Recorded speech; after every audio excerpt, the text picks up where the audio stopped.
अम्मा बाद फ़अऊज़ु बिल्लाहि मिनश शैतानिर रजीम बिस्मिल्लाहिर्रहमानिर्रहीम अल्लाहुम्मा सल्लि अला सय्यिदिना व मौलाना मुहम्मदिन मादिनिल जूदि वल करम मन्बअल इल्मि वल हिल्मि वल हिकम व अला आलिहि व अस्हाबिहि व बारिक वसल्लम।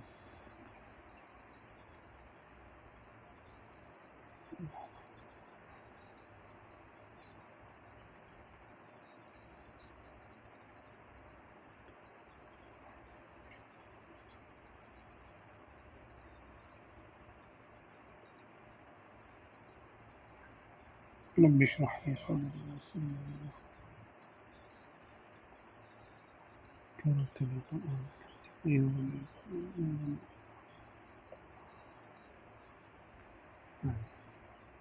अमरी जी, छोटा सा सवाल था। लाउड बोलेंगे तो सरकार गौस पाक रज़ी अल्लाह ताला अन्हु ने जो कसीदा अपना गौसिया है उसमें अपने फ़ज़ाइल ज़िक्र किए हैं। तो कुछ लोग कहते हैं अपने भी और कुछ दूसरों को भी इस तरह का सुना कि वो कहते हैं कि ये गौस पाक रज़ी अल्लाह ताला अन्हु ने हालत शुक्र में ये बात कही है। तो हालत शुक्र क्या होता है, हालत सहफ़ क्या होता है, तो भी थोड़ा सा इरशाद फरमा दीजिए जज़ाकल्लाह। अच्छा, ये हालत शुक्र और हालत सहव यानी साद हा और वाव, सहव और शुक्र, ये दो कैफियत हैं और दो इस्तिलाहात हैं जो सूफिया किराम के यहाँ पर राइज हैं। तो सूफिया जो है वो इसको बयान फरमाते हैं, उनके यहाँ ये है कि शुक्र जो है वो मदहोशी का आलम है, आलम मदहोशी। जब बंदे की अकल मगलूब हो और उस पर तजल्लियात नाजिल हो रही हो और वो खुद ना जाने कि वो क्या कह रहा है, खुद ना जाने कि वो क्या कह रहा है। जैसे कि आम तौर पे लोग दुनिया के इश्क में या दुनिया के फ़िक्रों में बाज़ इतने गुम हो जाते हैं कि लोग उन्हें पागल कहते हैं। अच्छा, वो कुछ कलाम करते हैं, लोग उनसे पूछते हैं कि तुमने क्या बोला, तो वो जब होश में आते हैं तो उनको याद नहीं होता कि उन्होंने क्या बोला। बाज़ इंसान किसी ऐसी कैफियत में गुम हो जाता है कि वो कुछ कलाम कर लेता है और बाद में लोग उसको बताते हैं तुमने ये बोला है, तो वो कहते हैं अच्छा, मुझे तो इसका बिल्कुल अंदाज़ा नहीं कि मैंने क्या बोला, मुझे याद नहीं, ना मैंने खुद बोला ना मुझे याद कि मैंने क्या बोला। तो वो जो कैफियत होती है, अगर वो अल्लाह उसके रसूल की मोहब्बत में हो या वो तजल्लियात इलाही के गलबे की वजह से हो कि इंसान अपना होश खो बैठे, तो उसको हालत शुक्र कहते हैं सूफिया के नज़र, मोहब्बत में भी। अच्छा, इसके मुकाबले में सहब है, सहब एक तो सीन के साथ है, सीन हा यानी जिसमें 6 होता है, जी नीचे लिखा हुआ सीन हा और वाव। वो साहब का माना होता है भूलना, जैसे सजदा साहब,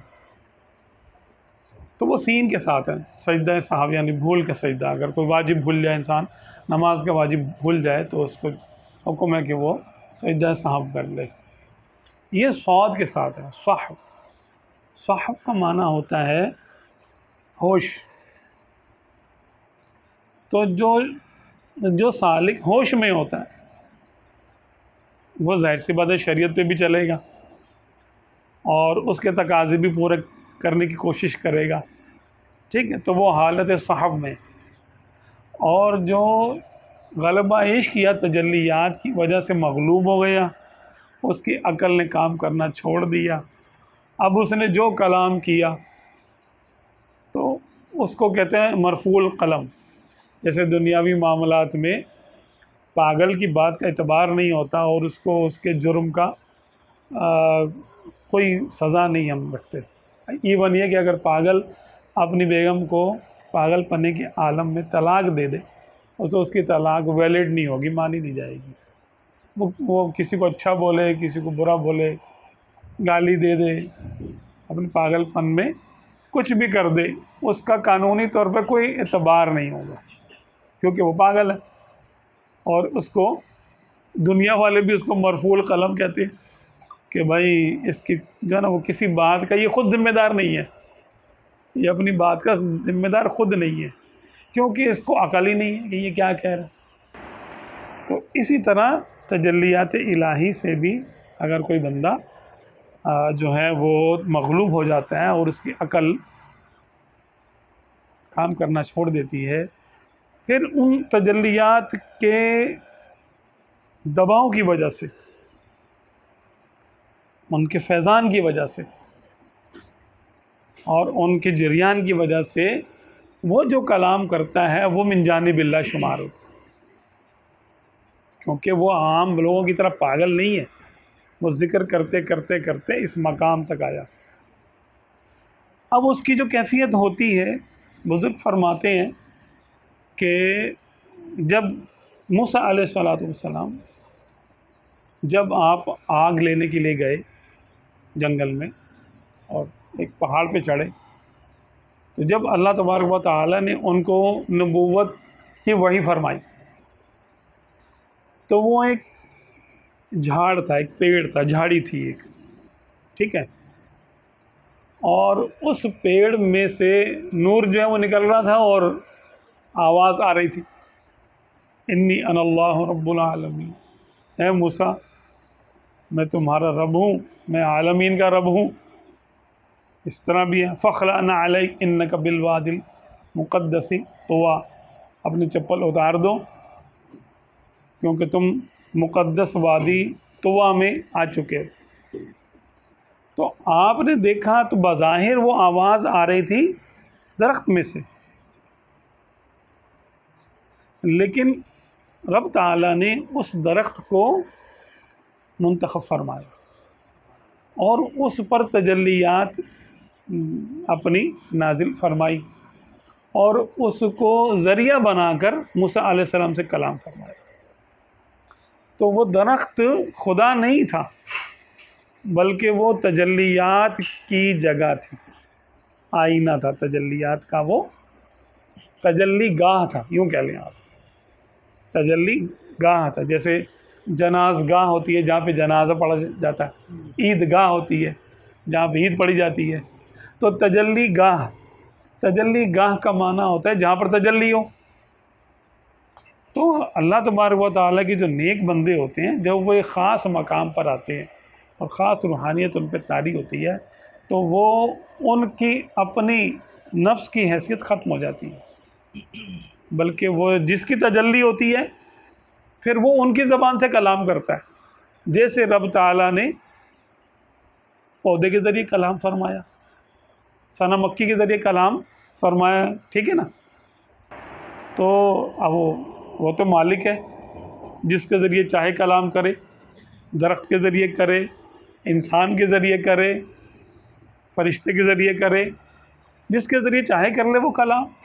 वो जिसको अपने कलाम की तजल्ली वो जिस पर डालता है, वो रब का कलाम अपनी ज़बान से बोलने लगता है।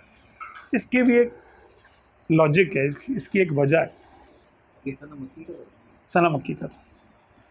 अच्छा, क्योंकि रब ताला का कलाम बे आवाज़ है,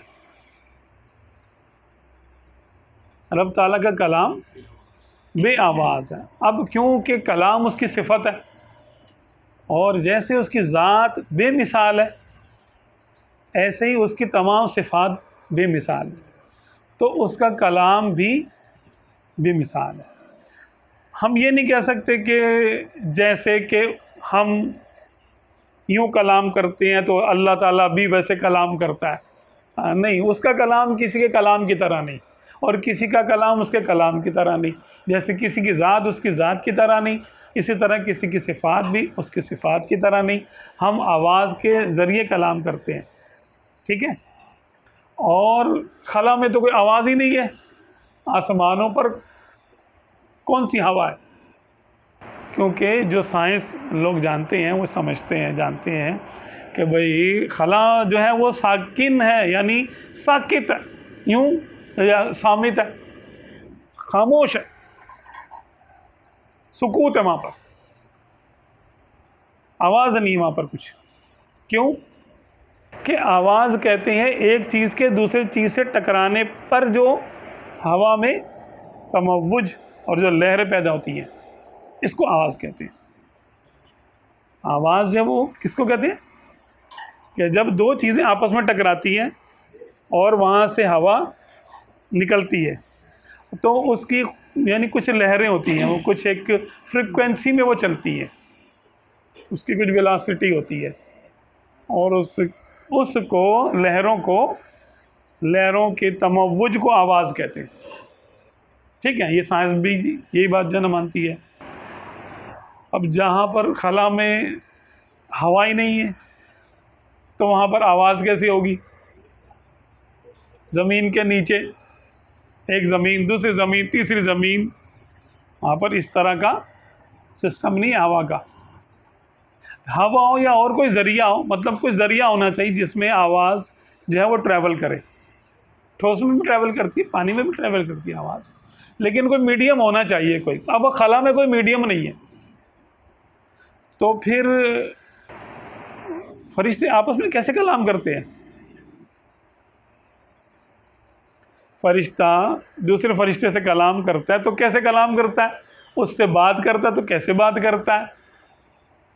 ठीक है, ये एक सवाल है। तो इसका जवाब बड़ा आसान सा है कि वो कलाम नफ्सी की तरह होता है। क्या होता है?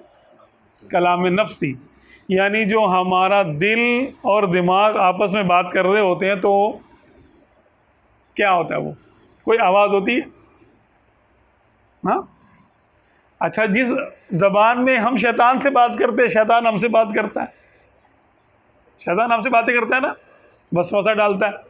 जैसे अभी आप जो ना मस्जिद में गए, आपने बोला यार मस्जिद की हालत ऐसी हो रही, ऐसा करता हूँ मैं यहाँ पर जो है ना ये चीज़ मैं जो है ना लगा देता हूँ, जो है ना पंखा लगा देता हूँ, ये कर देता हूँ, वो कुछ तामीरात करा देता हूँ। यानी आपने कोई भी नेकी की नीयत की,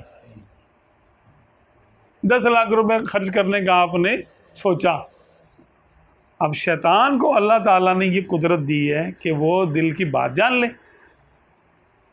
आपने किसी को नहीं बोला, सर आपको पता है या आपके रब को पता है, ठीक है। अब अल्लाह तबारक व तआला ने शैतान को ये ताकत दी हुई है कि वो दिल की बातों को सुन लेता है। दिल जो हम बात करते हैं, आपस में हम सोचते हैं ना, तो हमारी सोच को पढ़ लेता है वो। ये चीज़ उसके लिए गैब नहीं है। मैंने उस दिन गैब की बड़ी यानी तफसील से बात की थी कि गैब क्या चीज़ है। तो ज़िम्नन बता दूं कि गैब वो चीज़ है जिस तक पहुंचने के लिए अल्लाह तबारक व तआला ने इजाज़त ना दी हो किसी को। अगर किसी को किसी तक चीज़ तक पहुंचने की इजाज़त है तो वो उसके हक़ में गैब नहीं है। जैसे हम ना हम जन्नत को देख सकते हैं और ना दोज़ख को अब इस वक्त, ठीक है ना। इस वक्त हमारे लिए वो गैब है, लेकिन जो फरिश्ते जन्नत बना रहे हैं उनके लिए जन्नत गैब नहीं है। जो फरिश्ते दोज़ख की आग को भड़का रहे हैं उनके लिए दोज़ख गैब नहीं बल्कि हाजिर की चीज़ है। हमारे लिए गैब की बात है। अच्छा, इंसानों के लिए एक दूसरे के दिल की हालत जानना, दिल की बात जानना, ये गैब है, लेकिन जिन्नात के लिए नहीं। क्यों? अल्लाह तबारक व तआला ने इनको इजाज़त दी है, अल्लज़ी युवस्विसु फ़ी सुदूरिन्नास, या अल्लाह मुझे उसके शर से बचा, खन्नास के शर से बचा, जो इंसानों के दिलों में वसवसा पैदा करता है, बुरी सोच पैदा करता है। तो ये उसको अल्लाह ताला ने ताकत दी हुई है। तो हमारे दिल का राज शैतान के लिए राज नहीं है, तो ये उसके लिए उसके हवास में शामिल है ये कि वो ये बात कर लेता है। वो हमसे कलाम करता है तो उसकी कोई आवाज़ नहीं होती। वो कहता है यार तू 10 लाख रुपए देगा, अच्छा या भी ना कर, देख क्या करेगा, फ़ायदा नहीं है, फलाना डिमा का, ये तो मस्जिद है, यहाँ तो चंदे से भी काम चल जाएगा, तू ऐसा कर, ये वाले पैसे ना तू यहाँ खर्च कर ले, वहाँ खर्च कर ले। यानी फ़िलहाल रोकेगा उसको, फिर कहीं और खर्च करना चाहेगा तो उससे भी रोकेगा, फिर कुछ और नेकी का काम करना चाहेगा उससे भी रोकेगा। कैसे रोकेगा? किस आवाज़ में? उसकी आवाज़ कैसी है? ज़िंदगी पर हम ये कहते हैं यार शैतान ने बरगला दिया, मुझे कभी उसकी आवाज़ तो आई नहीं। तो वो सोच के ज़रिए कलाम करता है। कैसे करता है? सोच के ज़रिए, इसको कहते हैं कलाम नफ्सी। वो अपनी सोच आप में मुंतकिल करता है और आपकी सोच को पढ़ता है कि आप क्या सोच रहे हैं, वो उसी सोच में इंटरप्ट करता है आपको। इसको कहते हैं वसवसा। इसी तरह दाईं जानिब फरिश्ता होता है, वो हमें नेकी की तालीम देता है, नेकी का इल्हाम करता है। तो उसका कलाम भी ऐसे ही होता है, सोच के ज़रिए होता है कि वो हमें अच्छी बात की तरगीब देता रहता है, ऐसा कर लो, देखो तौबा कर लो, देखो नेकी कर लो, ऐसा कर लो, ऐसा कर लो। फ़अल्हमहा फ़ुजूरहा व तक़वाहा। अल्लाह ताला ने फरमाया हमने हर शख्स को उसकी अच्छाई और बुराई का इल्हाम कर दिया।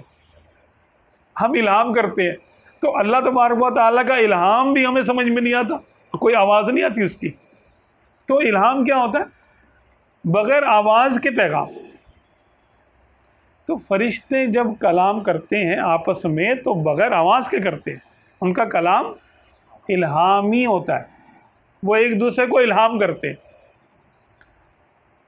अच्छा, मूसा अलैहिस्सलाम जब कोहे तूर पर गए, यानी वो कोहे सीना पर जहाँ पर कि ये कलाम हुआ, तो अल्लाह तबारक व तआला ने उसके ज़रिए कलाम फरमाया, डायरेक्ट कलाम नहीं उतारा।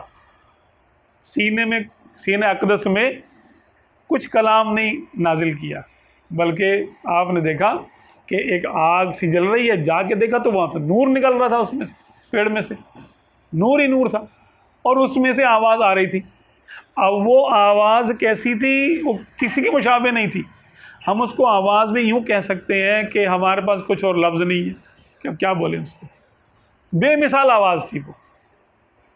तो अल्लाह तबारक व तआला ने अपनी शान के मुताबिक कलाम फरमाया पेड़ के ज़रिए। वो कलाम किसका था? अल्लाह का कलाम था। आप नबी किसके जो ना करार पाए? अल्लाह के। पेड़ का कलाम नहीं था वो, ना वो पेड़ ने कहा था हमने आपको नबी बना दिया, ठीक है आप जाइए फ़िरौन को समझाइए। हाँ, वो कलाम रब का कलाम। अब जब एक बंदे पे कलाम का हमें समझ में आ गया, एक चीज़ पे कलाम समझ में आ गया कि पेड़ के ज़रिए भी रब ताला कलाम कर सकता है, तो बंदे के ज़रिए भी कर सकता है, तो उसको कहते हैं शजर मूसवी। क्या कहते हैं? शजर मूसवी। मूसा अलैहिस्सलाम का दरख्त। तो जो मजज़ूब होता है वो भी जब हालत जज़्ब में होता है, हालत शुक्र में होता है, तो वो ख़ुद नहीं कलाम कर रहा होता, खुद नहीं कलाम कर रहा होता, वो उस वक्त शजर मूसवी की तरह होता है। हाँ, वो उसके ज़रिए वही कलाम कर रहा होता है कि जिसकी वहाँ पर तजल्ली होती है। अच्छा, इस पर एक एतराज़ का जवाब समझने के लिए, एतराज़ तो नहीं कह लें, वसवसे का जवाब कह लें, कि जिस तरीके से जब रब ताला ने पेड़ पर तजल्ली फरमाई और उसके ज़रिए कलाम फरमाया, तो वो पेड़ खुदा नहीं हो गया, पेड़ पेड़ ही रहा। आप अल्लाह के रसूल बने, पेड़ के नहीं, क्योंकि पेड़ की यानी इतनी थी कि उसको एक मीडियम बनाया अल्लाह ताला ने, ज़रिया बनाया और उसके ज़रिए कलाम कर लिया ताकि मूसा अलैहिस्सलाम को कलाम समझने में आसानी हो। अब अंदर ही अंदर जो चल रहा है अभी उस बात की, जैसे नया नया जो ना मामला है, तो अल्लाह तबारक व तआला ने अपनी करोड़ों हिकमतों में से एक हिकमत ये है कि उसके बाद वाज़ेह हो जाए, बिल्कुल ही मूसा अलैहिस्सलाम के लिए वाज़ेह हो जाए और सबके लिए भी वाज़ेह हो जाए कि भाई ये कलाम दो हस्तियों के दरमियान हो रहा है। अंदर ही अंदर कलाम हो रहा है, तो मूसा अलैहिस्सलाम तो नबी थे, उनको तो पता था, ठीक है, तो वो फिर इस बात की हिकायत वो कैसे करते, और रब ताला ने इस बात को बिल्कुल वाज़ेह किया और पेड़ के ज़रिए कलाम फरमाया। तो इसी तरह रब ताला अपने किसी महबूब बंदे पर जब तजल्लियात डालता है, तो वो जो कलाम करता है वो उस बंदे का कलाम नहीं होता। जैसे बाज़ बुज़ुर्गों के बारे में आता है कि उन्होंने कहा कि अना कादिर, मैं कादिर हूँ, ठीक है। हुज़ूर गौसे आज़म रज़ियल्लाहु अन्हु के बारे में सुना है कि आपने भी ऐसे इरशाद फरमाया।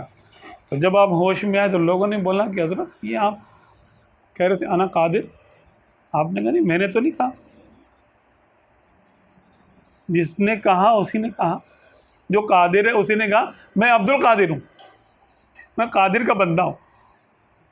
इसी तरह बाज़ के बारे में है कि सुबहानी मा आज़म शानी, मेरी शान बहुत ऊंची है, पाक है, और मैं बहुत ऊंची शान वाला हूँ। लोगों ने पूछा, जब आपको होश आया, पूछा हज़रत आप ऐसे कह रहे थे, तो मैंने नहीं कहा, मेरा कलाम नहीं है, मैं तो अल्लाह का बंदा हूँ। ठीक है ना। इसी तरह के जब कलाम शुक्र में जो होता है कलाम, इसको शतहात का नाम दिया जाता है। शतहात बुजुर्गान दीन, शतहात औलिया, बाद लोग शतहियात भी कहते हैं इसको। शतहात बुजुर्गान दीन के बुजुर्गान दीन के ऐसे कलाम के जो उनके नहीं है, या ऐसे कलाम हैं जिनका समझना बहुत मुश्किल है, या जो खिलाफ शरा भी हैं कलाम। बज़ाहिर वो कलाम खिलाफ शरा है, उसमें उलूहियत का दावा है, खुदाई दावे हैं, मैं ये हूँ, मैं वो हूँ, इस तरह के दावे हैं। तो उनसे ये कलाम उनसे उस वक्त सादिर हुए जब वो अपने होश में नहीं थे। अच्छा, ये दावा नबूवत का नहीं हो सकता, इस तरह का कलाम उलूहियत का तो हो सकता है क्योंकि तौहीद का गलबा होता है। नबूवत का दावा करने के लिए होश चाहिए, बेहोशी में नबूवत का दावा नहीं हो सकता। इसीलिए किसी अल्लाह के नेक बंदे ने कभी ये नहीं कहा कि मैं अना रसूलुल्लाह, और फिर बाद में कह दिया हो कि मैं तो होश में नहीं था। नहीं नहीं नहीं, ये दावा नहीं माना जाएगा, क्योंकि माअज़ल्लाह अगर कोई कहता है अना रसूलुल्लाह तो इसका मतलब वो होश में है।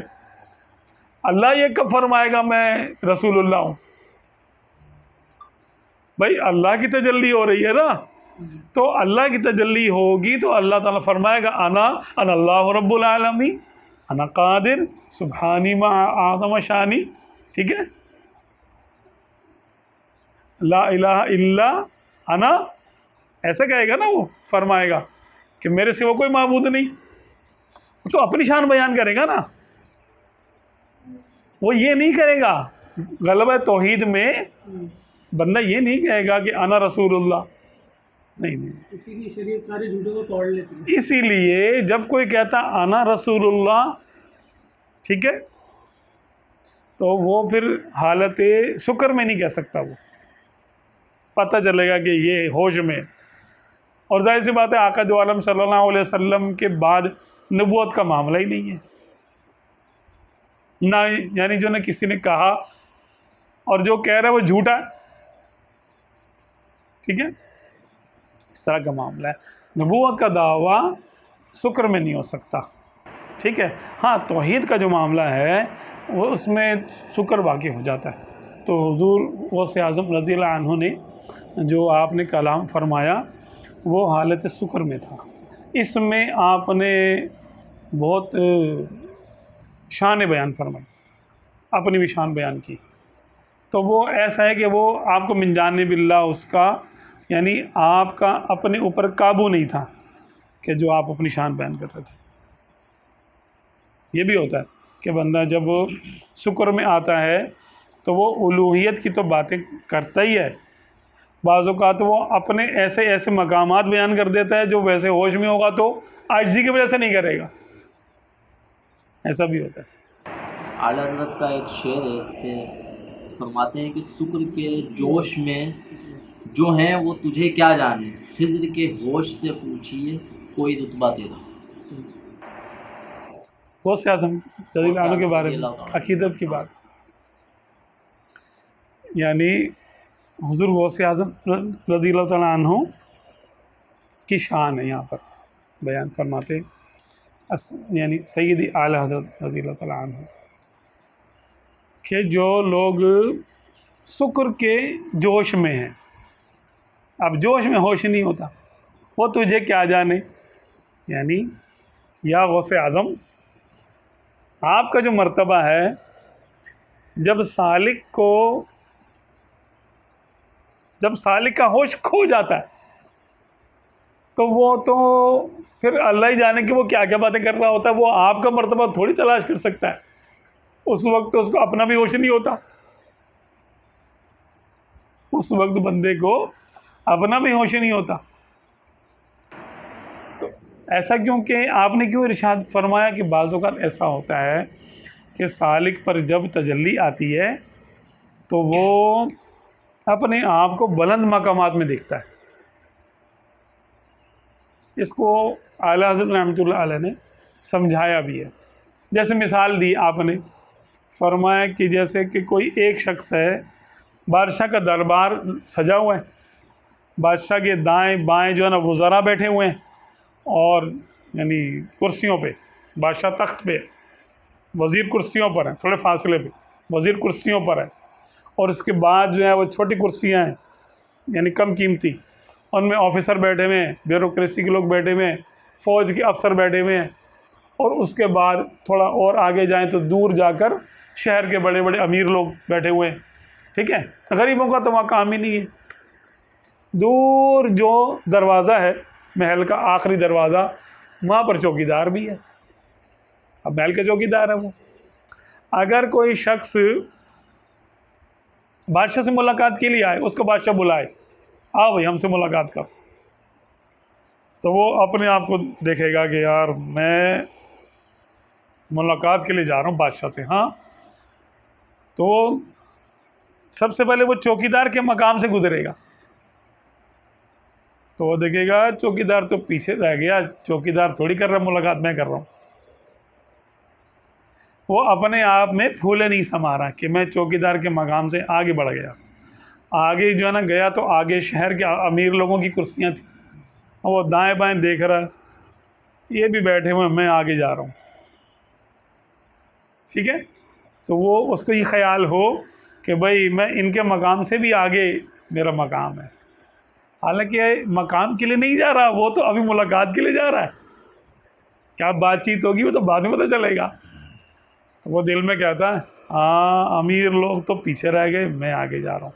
आगे जाता है तो आगे ब्यूरोक्रेसी के लोग हैं, सेक्रेटरी है, कोई कुछ है, कोई कुछ है। हाँ, कहता ये भी पीछे रह गया, मैं आगे जा रहा हूँ।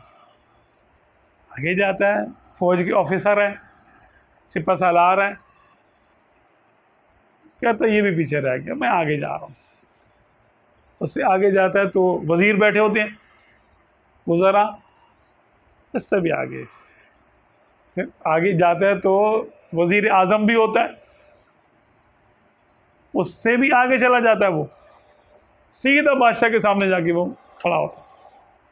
तो उसके दिल में ख्याल आता है ये मेरा मकाम है और मैं सबसे अफजल हूँ, मेरा मकाम सारे दरबार से अफजल है।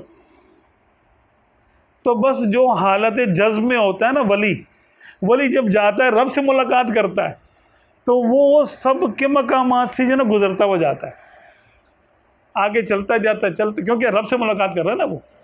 अब वो बिला तशबीह वो सब के मकामात को पीछे करता हुआ जा रहा है आगे।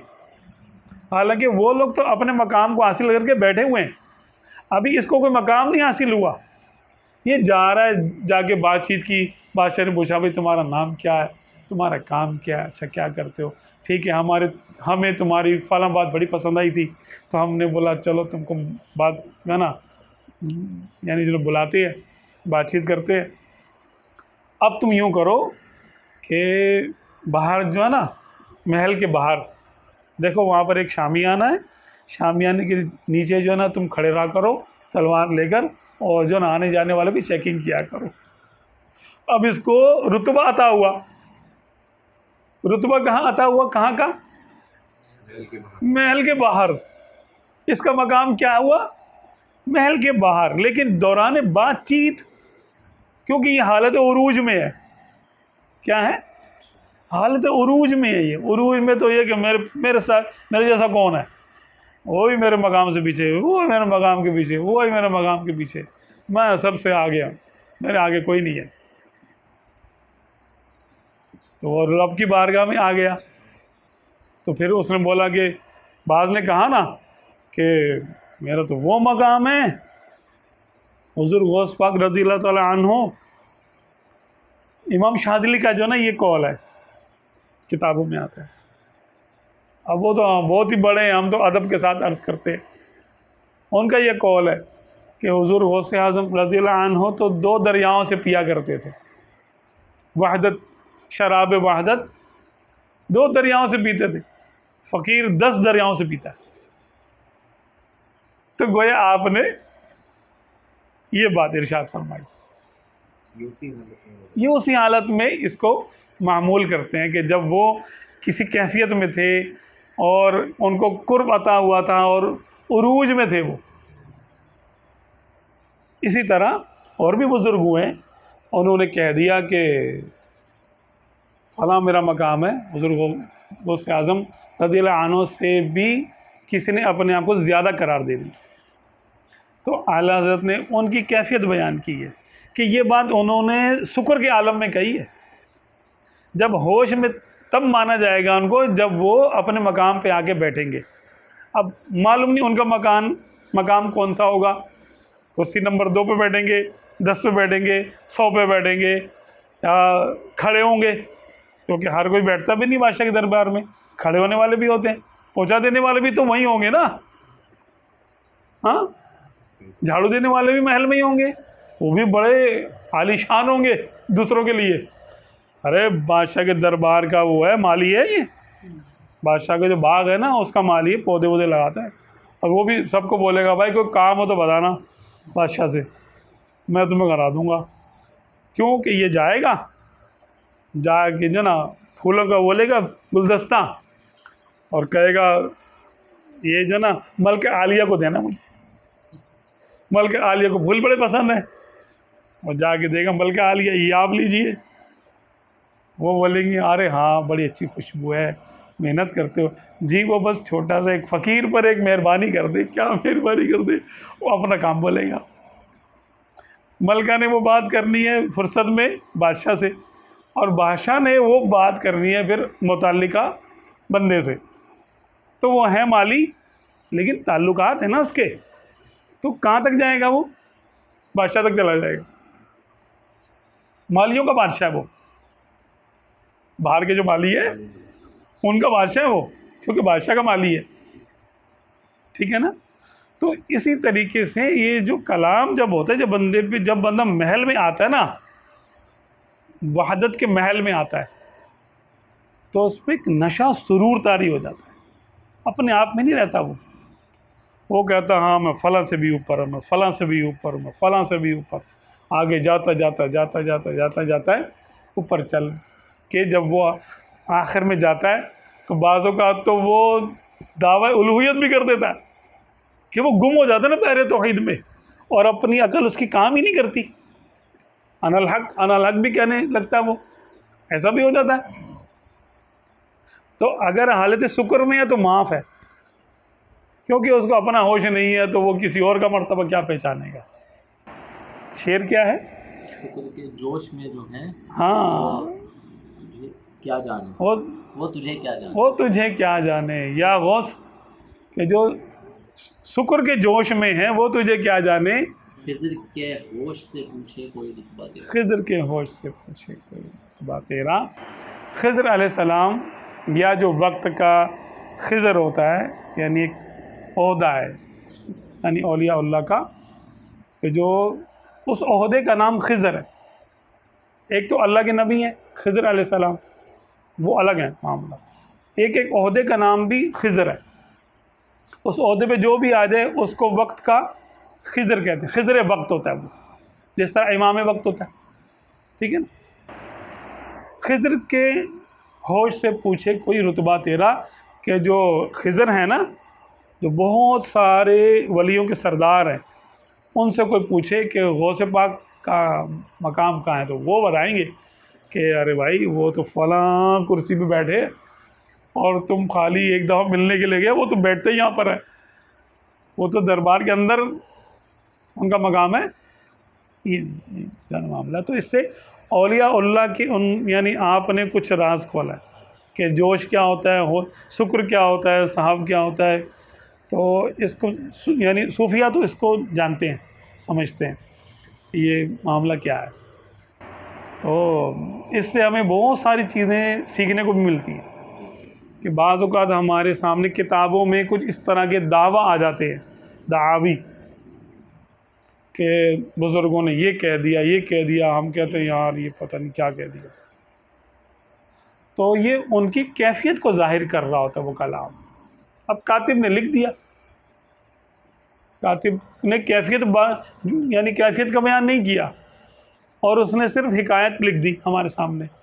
तो हमें समझना चाहिए कि ये किस दर्जे का कलाम है और किस कैफियत में कलाम किया गया होगा, ताकि यानी औलिया के बारे में बदगुमानी पैदा ना हो।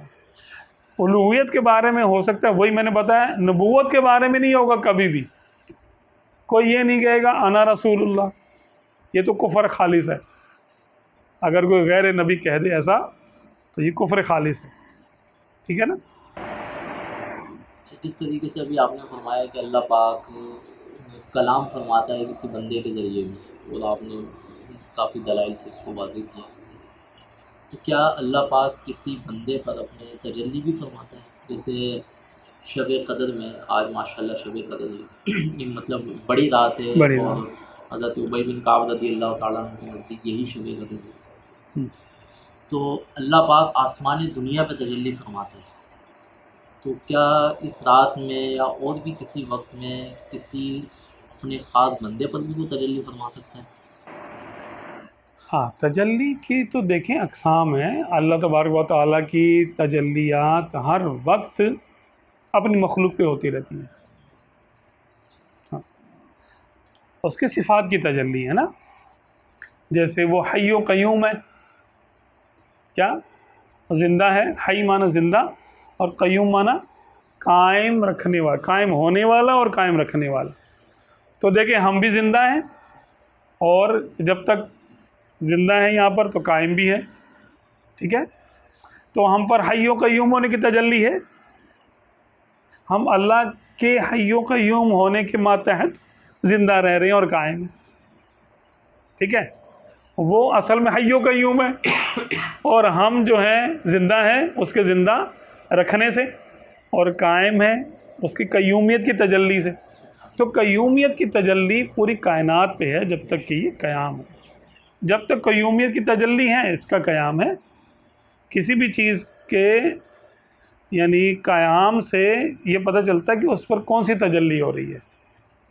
अगर वो ज़िंदा है तो मुही और हई की तजल्ली है, अगर वो मर गया तो मुमीत, मारने वाले, रब्ता ले है ना, या मुमीतो अल्लाह ताला का नाम है, सिफ़त का नाम है। तो सिफ़ात की तजल्ली तो कायनात में हर ज़र्रे पे सिफ़ात की तजल्ली। ज़ात की तजल्ली की बर्दाश्त किसी को नहीं है। हाँ, तजल्ली ज़ात वो अलग मामला। अगर कायनात में ज़ात की तजल्ली हो सकती है, यानी हम माने, तो वो आक़ा दो आलम सल्लल्लाहु अलैहि वसल्लम पर हो सकती है कि वो तजल्ली ज़ात से उनका नूर तख्लीक हुआ। बाकियों का तजल्ली सिफ़ात से हुआ, और आप सल्लल्लाहु अलैहि वसल्लम पर तजल्ली ज़ात से आप सल्लल्लाहु अलैहि वसल्लम का नूर तख्लीक हुआ। तो बस उनके अलावा नहीं। हाँ हाँ, ये है कि सिफ़ात है, सिफ़ात की तजल्ली होती रहती है, किसी पे थोड़ी, किसी पे ज़्यादा, किसी पे बहुत ज़्यादा। अब जैसे शैतान पे तजल्ली है, मुदिल की तजल्ली है कि अल्लाह तबारक व तआला गुमराही पर छोड़ देता है जो गुमराह होना चाहे। जो गुमराह होना चाहता है और नहीं मानता, रब ताला उसको उसकी गुमराही पर अपनी बेनियाजी से छोड़ देता है। उसको कहते हैं मुदिल। उस तजल्ली का नाम है या मुदिल्लु, यानी उसका नाम है या मुदिल्लु। अल्लाह तबारक व तआला का नाम है पाक है ना। हादी भी वही है, हिदायत देने वाला भी वही है, और गुमराही पर छोड़ देने वाला भी वही है। इसका तर्जुमा ये नहीं करेंगे गुमराह करने वाला। अगर गुमराह करने वाला वो है तो फिर हिदायत कौन देगा? हादी रब ताला, ठीक है। और ये बात वाज़ेह है, युज़िल्लु बिही कसीरन व यहदी बिही कसीरन, कि अल्लाह तबारक व तआला कुरान के ज़रिए बहुत सारों को उनकी गुमराही पर छोड़ देता है और बहुत सौ को हिदायत भी दे देता है। जिसको हिदायत देता है उस पर फजल फरमाता है, और जिसको गुमराही पर छोड़ देता है वमा युज़िल्लु बिही इल्लल फासिकीन, कि वो गुमराही पर उसको छोड़ता है जो फासिक होता है। तो सिवाय फासिकों के वो किसी को गुमराही पे नहीं छोड़ता, बल्कि उनको हिदायत अता कर देता है। तो देखें, शैतान पे तजल्ली है मुदिल की, तो कैसा गुमराह हुआ वो? अल्लाह ने जब उसको उसकी गुमराही पर छोड़ दिया तो वो खुद मुदिल हो गया। दाल तो था, मुदिल भी हो गया, गुमराह करने वाला भी हो गया। दाल माना गुमराह होने वाला, मुदिल गुमराह करने वाला। अब वो गुमराह है भी और गुमराह करता भी है, उसमें भी तजल्ली है ना। कैसी तजल्ली है, कितनों को गुमराह किया हुआ उसने कम वक्त में। हुजूर फिर ये ज़ाती मार्फत क्या थी? ज़ाती जो मार्फत, हाँ, मार्फत ज़ात जो है वो आका दो आलम सल्लल्लाहु अलैहि वसल्लम के ज़रिए है। ये सालिक जब सलूक तय करता है तो मार्फत शुरू होती है उसको, तो पहले वो कायनात और अपने अंदर की जो सल्तनत है, मार्फत सैर अनफुसी, नफ्स की सैर और नफ्स के मामलात की सैर, उसकी मार्फत हासिल करता है। तो ज़ात की तजल्ली और ज़ात की मार्फत में अलग अलग चीज़ें हैं। बता। अच्छा, फिर वो आफाक में देखता है, कायनात को देखता है, तो उसको यहाँ पर कायनात की मार्फत एक तरह से हासिल होती है। फिर वो अल्लाह तबारक व तआला के अफ़ाल को होते हुए देखता है कि अफ़ाल, बारिश जो है ना हो रही है, बरसात बन रहा है, रब ताला बरसा रहा है, कोई ज़िंदा है, कोई पैदा हो रहा है, कोई मर रहा है, कोई खुश हो रहा है, कोई रो रहा है, ठीक है, कोई हिदायत पर है और कोई गुमराही पर। तो अल्लाह तबारक व तआला के अफ़ाल होते हुए देखता है वो, उसको पता चलता है कि ये अफ़ाल कहाँ से सादिर हो रहे हैं। अफ़ाल क्योंकि सिफ़त के ताबे, तो जब अफ़ाल को समझता है तो सिफ़ात की मार्फत उसको हासिल होती है। अपने ज़र्फ़ के मुताबिक होगा ये सब कुछ। हाँ, आम आदमी की दर्ज पर अलग चीज़ है मार्फत, और अम्बिया किराम की मार्फत और है, औलिया की मार्फत और है, औलिया में भी दर्जे हैं, मोमिनों में भी दर्जे हैं। तो हर कोई अपने ज़र्फ़ के मुताबिक मार्फत हासिल करेगा। तो ये मार्फत उसको होती जाएगी, सिफ़ात की मार्फत भी हो जाएगी। सिफ़ात की मार्फत के बाद उसको हकीकत मोहम्मदी सल्लल्लाहु अलैहि वसल्लम, इसकी मार्फत होगी, यहाँ तक पहुँचेगा वो। यानी यहाँ पर उसका सुलूक तय होते होते फ़नाफ़ि शेख से फ़नाफ़ि रसूल में आ जाएगा। उसके दर्जे मार्फत के हिसाब से उसका दर्जा भी होगा ना, तो फ़नाफ़ि शेख के बाद वो फ़नाफ़ि रसूल में आ जाएगा। फिर वहाँ से उसको मार्फत ज़ात अता होगी आप सल्लल्लाहु अलैहि वसल्लम की बारगाह से, हकीकत मोहम्मदी से जितनी हो जाए वो मार्फत ज़ात है। उसका एक ज़र्रा भी बहुत है, ज़र्रा भी हम क्या बोलें कि ज़र्रे से भी कम हो तो बंदा उसमें ही फ़ना हो जाता है, फ़ना फिल्ला हो जाता है। फ़ना फिल मुर्शिद, फ़ना फिल रसूल, फ़ना फिल्ला, फ़ना फिल्ला हो जाता है। तो वो गोया वो मकाम उसका होता है बिला तशबी, जब दरबार में आने वाला बादशाह के सामने खड़ा होता है और वो बिल्कुल भूल जाता है, ना उसको वज़ीर आज़म याद रहेगा, ना उसको अपने बीवी बच्चे याद रहेंगे, उसको कुछ याद नहीं रहेगा। वो सिर्फ बादशाह को देख रहा होता है उस वक्त, है ना, सिर्फ बादशाह को देख रहा होता है। तो उस वक्त वो बादशाह में फ़ना होता है। सालिक जब रब के हुजूर पहुंचता है तो बाकी सब कुछ भूल जाता है। और रब के हुजूर, अच्छा,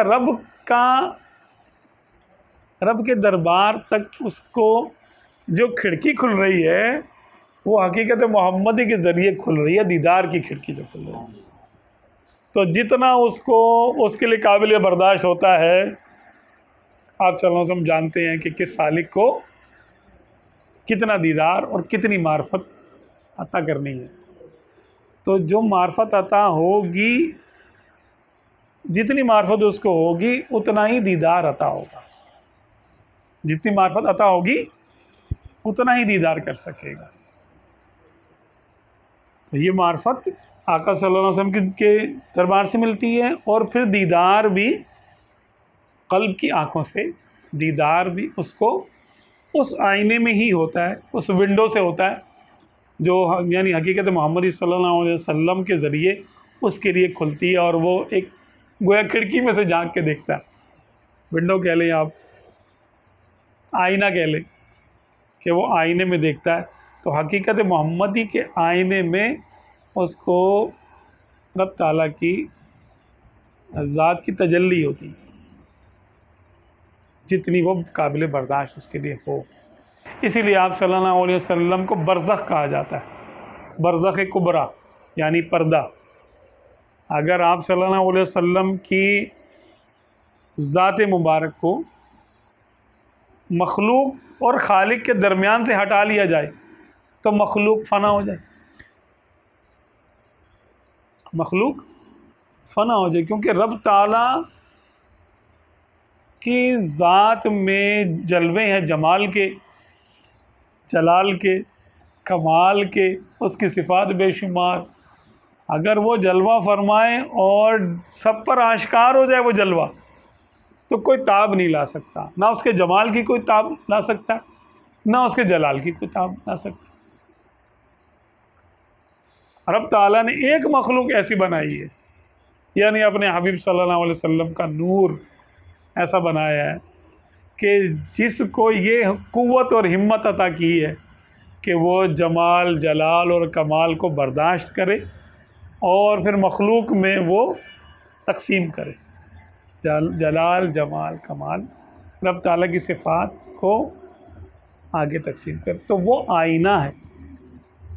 जैसे हम सूरज को जब गहन हो जाता है, गहन लग जाता है ना, तो अगर कोई डायरेक्ट सूरज को देखेगा अंधा हो जाएगा, अंधा होने के चांस है ना। तो हम जो ना क्या करते हैं, पानी में देखते हैं कि पानी में डायरेक्ट उसकी शुआएं हमको डायरेक्ट नहीं आ रही ना, पानी में देख रहे। तो पानी की मीडियम है, पानी में देखेंगे तो नज़र आ जाएगा, हाँ यार इस वक्त आफताब ऐसा है। तो आफताब की तजल्ली नहीं हम बर्दाश्त कर सकते डायरेक्ट, हालांकि करोड़ों मील के फासले पर है।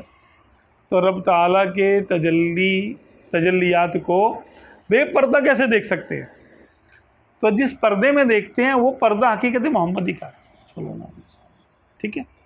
तो वो जितना आप सल्लल्लाहु अलैहि वसल्लम पर तो हर वक्त ही तजल्लियात का नुज़ूल है, लेकिन उनमें से, उन तजल्लियात में से जो जितने करीब जाता है और जितना ज़र्फ़ रखता है, तो आका सल्लल्लाहु अलैहि वसल्लम उसके लिए उतनी विंडो खोल देते, उतना उसको जमाल का मुशाहदा करवा देते।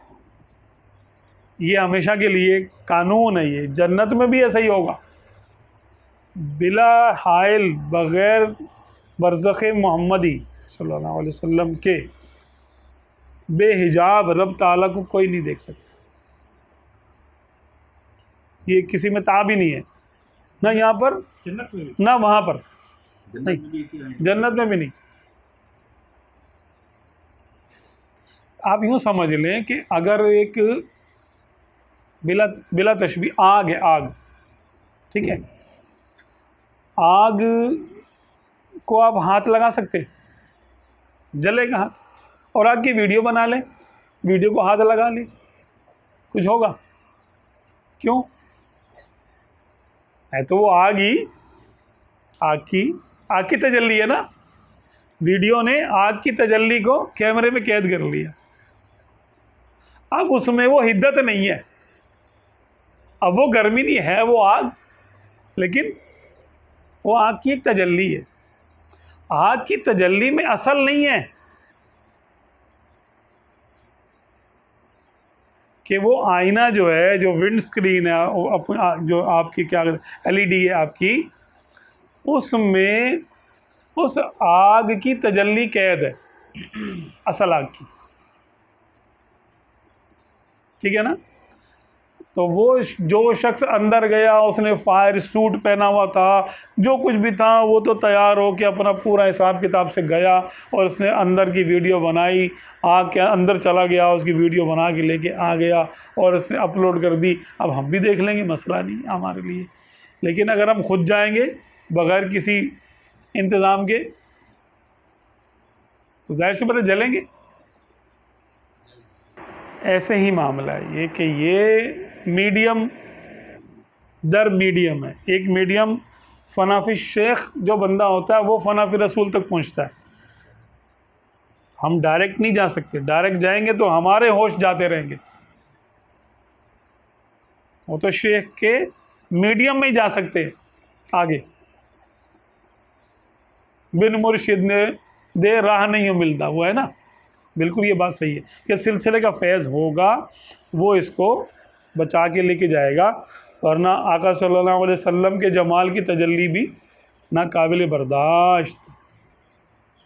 हाँ, एक झलक देखने की ताब नहीं आलम को, वो अगर जलवा करें कौन तमाशाई हो, कोई नहीं देख सकता। और जितना लोग देख सकते थे उतना आश्कार किया गया। अब हम में से बाज़ लोगों पर हम लोग कहते हैं हमें सरकार का दीदार हुआ, बिल्कुल होता है।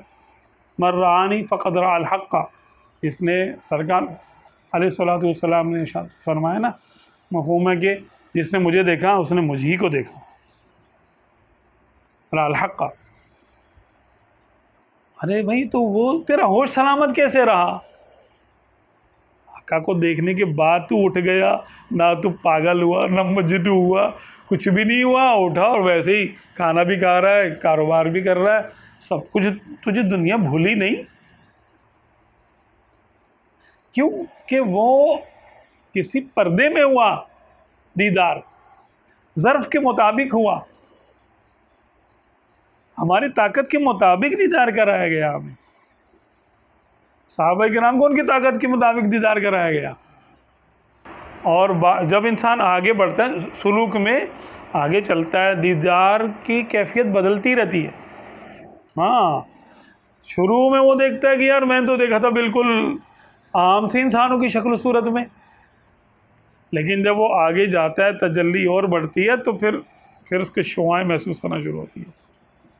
तो वो कहता है यार ये क्या है, फिर और आगे जाता है तो फिर आंखें चुंधी आने लगती है, फिर वो आगे जाता है तो आंख खुलती नहीं है, सर उठता नहीं है, वो यूं ही रहता है।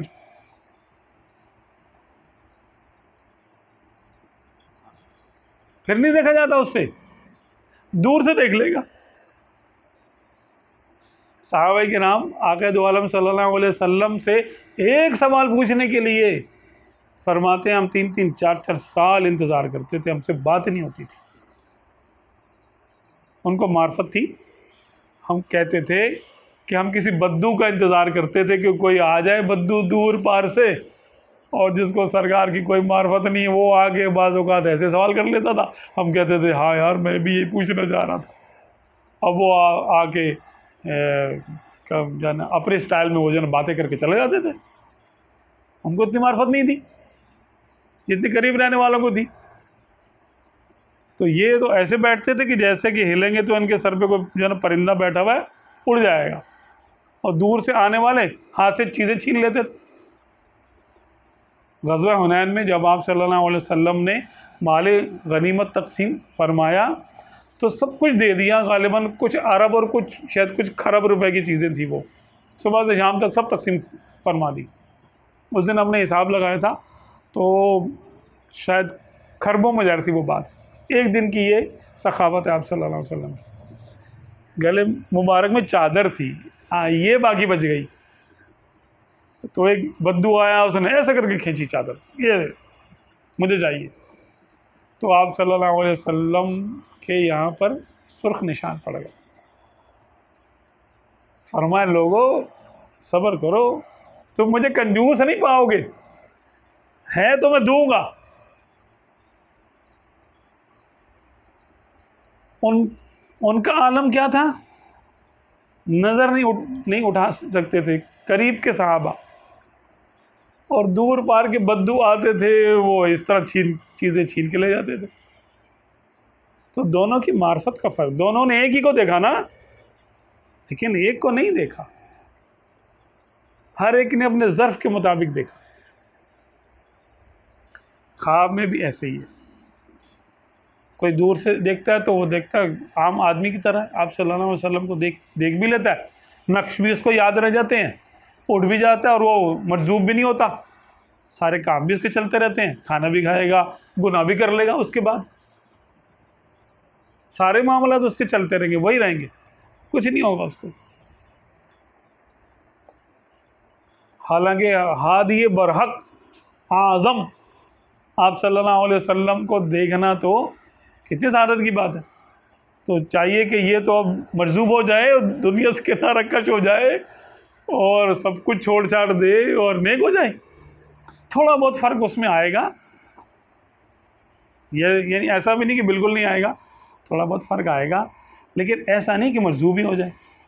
हाँ, जैसे जैसे ये आगे बढ़ता है, इसकी मार्फत बढ़ती है, तो इसका दीदार भी बढ़ता है, फिर इसको नज़र उठाना भी मुश्किल हो जाता है, तो देख भी नहीं सकता।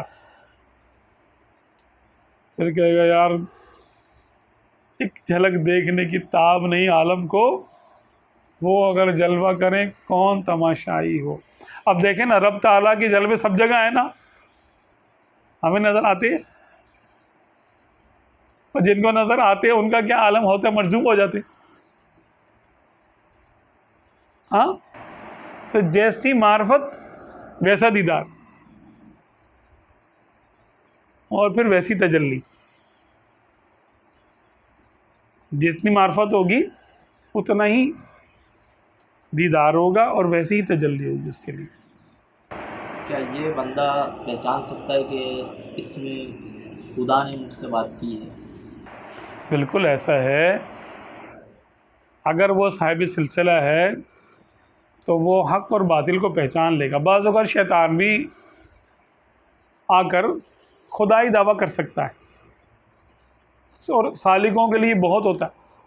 जनाब गौस आज़म रज़ियल्लाहु अन्हु के लिए हुआ, उनके सामने आ गया शैतान और उसने लाइट की तरह का कुछ यानी जो ना चमक दी, चमकने के बाद कहने लगा है अब्दुल कादिर मैं तेरा खुदा हूँ और मैंने तुझ पर हर हराम चीज़ हलाल कर दी। तो आप रज़ियल्लाहु ताला अन्हु ने फरमाया कि ऐसा कैसे हो सकता है, मुझ पर हर हराम चीज़ हलाल हो जाए, हालांकि आका दो आलम सल्लल्लाहु अलैहि वसल्लम पर भी कुछ चीज़ें हराम थी। ज़रूर ये शैतान होगा। आपने लाहौल शरीफ पढ़ी, ला हौला वला कुव्वता इल्ला बिल्लाहिल अलिय्यिल अज़ीम, तो एकदम से वो रोशनी तारीकी में तब्दील हो गई, दफ़ा हो गया। तो है कि इंसान पे तजल्ली हो सकती है ऐसी। जागते में खुदा का दीदार सिवाय आका दो आलम सल्लल्लाहु अलैहि वसल्लम के किसी को नहीं है, ना किसी को हुआ, ना हो सकता है। अगर कोई कहे कि मुझे दीदार हुआ जागते में आँखों से, काफिर है वो शख्स। फुक़हा ने सब, यानी हमारे उलमा ने इसको काफिर लिखा, सिवाय आका सल्लल्लाहु अलैहि वसल्लम के और किसी के लिए नहीं है ये बात, अंबिया किराम के लिए भी नहीं है। उनको भी या तो दिल की आँखों से दीदार होता है या ख्वाब में होता है, बस इन आँखों से नहीं। हाँ, एक तजल्ली मूसा अलैहिस्सलाम ने जो देखी थी वो एक तजल्ली थी, और सिफत रबूबियत की तजल्ली थी, वो उन्होंने ज़ात की तजल्ली नहीं मांगी थी। उन्होंने कहा था रब्बी अरिनी अंजुर इलैक, है मेरे रब तुम मुझे दिखा, मैं तेरी तरफ देखना चाहता हूँ। रब तो रुबूबियत ज़ात नहीं है, रब होना सिफत है, तो सिफत की तजल्ली थी, ज़ात की तजल्ली नहीं थी। मूसा अलैहिस्सलाम ने ज़ात की नहीं सिफत की तजल्ली का एक जलवा देखा था। तो आप फ़खर मूसा साइक़ा, मूसा अलैहिस्सलाम बेहोश होकर ज़मीन पर तशरीफ़ ले आए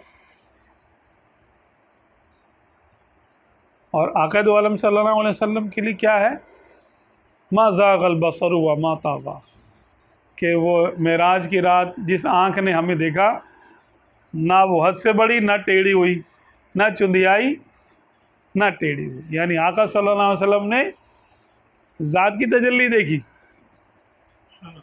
हाँ, और फिर भी आँखें खीरा नहीं हुई और हद से भी नहीं बढ़ी, अदब में रही आँखें, मुबारक आँखें। तो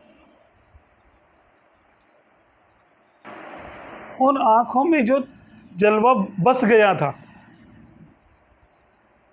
और शाक कहते हैं कि वो मूसा अलैहिस्सलाम जब आप सल्लल्लाहु अलैहि वसल्लम वापस आए मेराज से, 7वें आसमान से फिर 6ठे आसमान पर आए, 6ठे आसमान पर मूसा अलैहिस्सलाम से मुलाकात हुई, उन्होंने देखा तो आप सल्लल्लाहु अलैहि वसल्लम में उस जलवे की झलक नज़र आई उनको।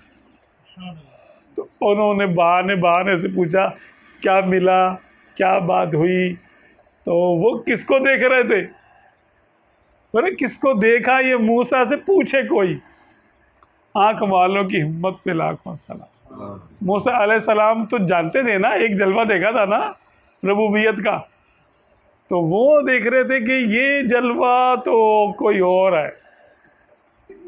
तो जो आप सल्लल्लाहु अलैहि वसल्लम उस वक्त वहाँ से उससे मुस्तफ़ीद होकर आ रहे थे, उन्होंने फिर कहा कि ना हज़रत ये कम, इतनी ज़्यादा नमाजें आप कुछ कम करवाएं, एक दफ़ा फिर जाएं। अपना मामला भी था उनके बीच में, हम पे तो शफ़क़त कर रहे थे कि इतनी तुम्हारी उम्मत कहाँ इतनी करेगी, नहीं पढ़ेगी, इतनी सारी नमाज़ें नहीं पढ़ेगी, और अपना मामला भी था बीच में, वो उन्होंने बताया नहीं। ये आशिक बताते हैं अब कि वो जो दीदार आप सल्लल्लाहु अलैहि वसल्लम करके बार बार आते थे, तो उसकी तजल्लियात जो निकलती थी मूसा अलैहिस्सलाम वो ही देखते थे कि चलो वो नहीं देखें तो यही देख ले। हाँ, जिन आँखों ने उनको देखा तो मैं वो आँखें देखूं, तो ये बात कि आप देखिए जो नमाज के लिए हमें हुक्म है कि नमाज इस तरह पढ़ो कि गोया तुम अल्लाह को देख रहे हो, और ऐसा नहीं कर सकते तो देखिए अल्लाह तुम्हें देख रहा है, इस तरह महसूस करो। अब ये जो महसूसात हैं हमारे, वो कैसे होंगे कि आपको हम जैसे अच्छा बात होता तो इस तरह भी कोई अगर नमाज पढ़ता है कि यार तुम रब देख रहा है तो कुछ ना कुछ तो महसूसात करेगा ना कि वो कैसा देख रहा है और वो देख रहा है, तो इसको किस तरह महसूसात कर लेंगे, क्योंकि जागते हुए उसको तो देखना भी नहीं है। छोटी सी मिसाल है इसकी, CCTV कैमरा लगाओ या मोबाइल कहीं कोई लगा दे तो, और हम पे फोकस कर दे और हमको बता दे भाई तुम्हारी वीडियो बन रही है, तो अब हम कैसे अपने आप को डिसिप्लिन लाइन अप कर लेते हैं, ठीक है ना, लिबास भी ठीक हो जाएगा, बातचीत में भी वो बात नहीं रहेगी, एक बनावटी अंदाज पैदा हो जाएगा, है ना, तो यानी हम थोड़ा सा एक तहज़ीब के दायरे में आ जाएंगे। तो हमें सारी ज़िंदगी ही तहज़ीब के दायरे में रहने का हुक्म है कि रब ताला तुम्हें देख रहा है, ये तो आखिरी स्टेज है ना कि रब तुम्हें देख रहा है, आला स्टेज तो ये है कि मैं उसको देख रहा हूँ। अब ये कैसा देखना होगा, मैं उसको देख रहा हूँ, ये तशबीह है कि इंसान जब किसी चीज़ को देखता है तो फिर बाकी चीज़ों पे फोकस हट जाता है उसका। आप देखें जब आप किसी एक चीज़ को देखते हैं ना तो बाकी चीज़ों पे से आपका फोकस, आपकी तवज्जो हट जाएगी। तवज्जो है कि अपनी तवज्जो रब की रज़ा और नाफरमानी पे रखो कि किस बात में रज़ा हासिल होगी, किस बात में नाफरमानी हो जाएगी, तुम्हारा फोकस ही ये हो, फोकस ना हटने पाए। रब की ज़ात को थोड़ी हम देख सकते, हमने वो कैफियत पैदा करनी है जैसे देखने वाले की कैफियत होती है। देखने वाला फोकस करता है और अपनी तवज्जो किसी एक जगह मरकूज़ करता है। जब हम नमाज़ पढ़ रहे हैं, जब हम इबादत कर रहे हैं, तो हमें ये देखने का हुक्म है कि तुम अल्लाह तबारक व तआला को देख तो नहीं सकते, लेकिन ऐसे ही तवज्जो रखो कि जैसे कि तुम उसको देख रहे हो, कोई तुम्हारे सामने है, ऐसे तवज्जो करो, यानी घर से तवज्जो हटा लो। ये मुराद है। हाँ, यकसू हो जाओ, यूनिवर्टेड हो जाओ, यकसू हो जाओ, एक तरफ तुम्हारी तवज्जो खुदा के ख्याल में गुम हो। खुदा को हम देख तो सकते नहीं, यहाँ पर जन्नत में तो वो दीदार कराएगा ना, कराएगा, यहाँ नहीं देख सकते। तो यहाँ हमारे आका सल्लल्लाहु अलैहि वसल्लम ने इरशाद फरमाया कि तुम अंतअबुदल्लाह कअन्नका तराहु व इन लम तकुन तराहु फइन्नहु यराका, कि तुम रब की इबादत ऐसे करो कि गोया तुम उसको देख रहे, गोया के कअन्नका, ठीक है, कि तुम गोया कि तुम उसको देख रहे, देख नहीं रहे, कअन्नका तरा, गोया कि तुम देख रहे हो, ये बात। तो शेख का चेहरा देख सकते हैं, देखिए, इबादत है जो हाँ, ये जो है वो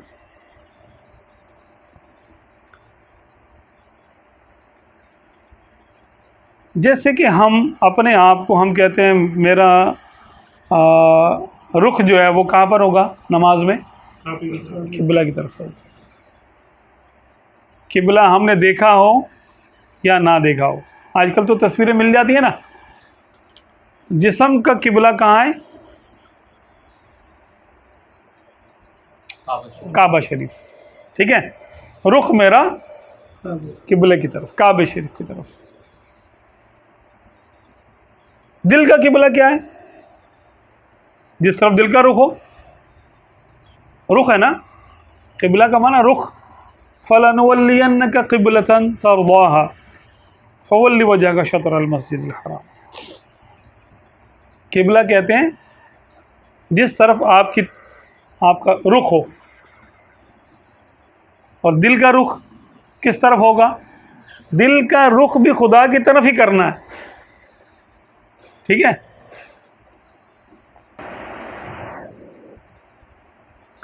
काबे की तरफ रुख क्यों करवाया,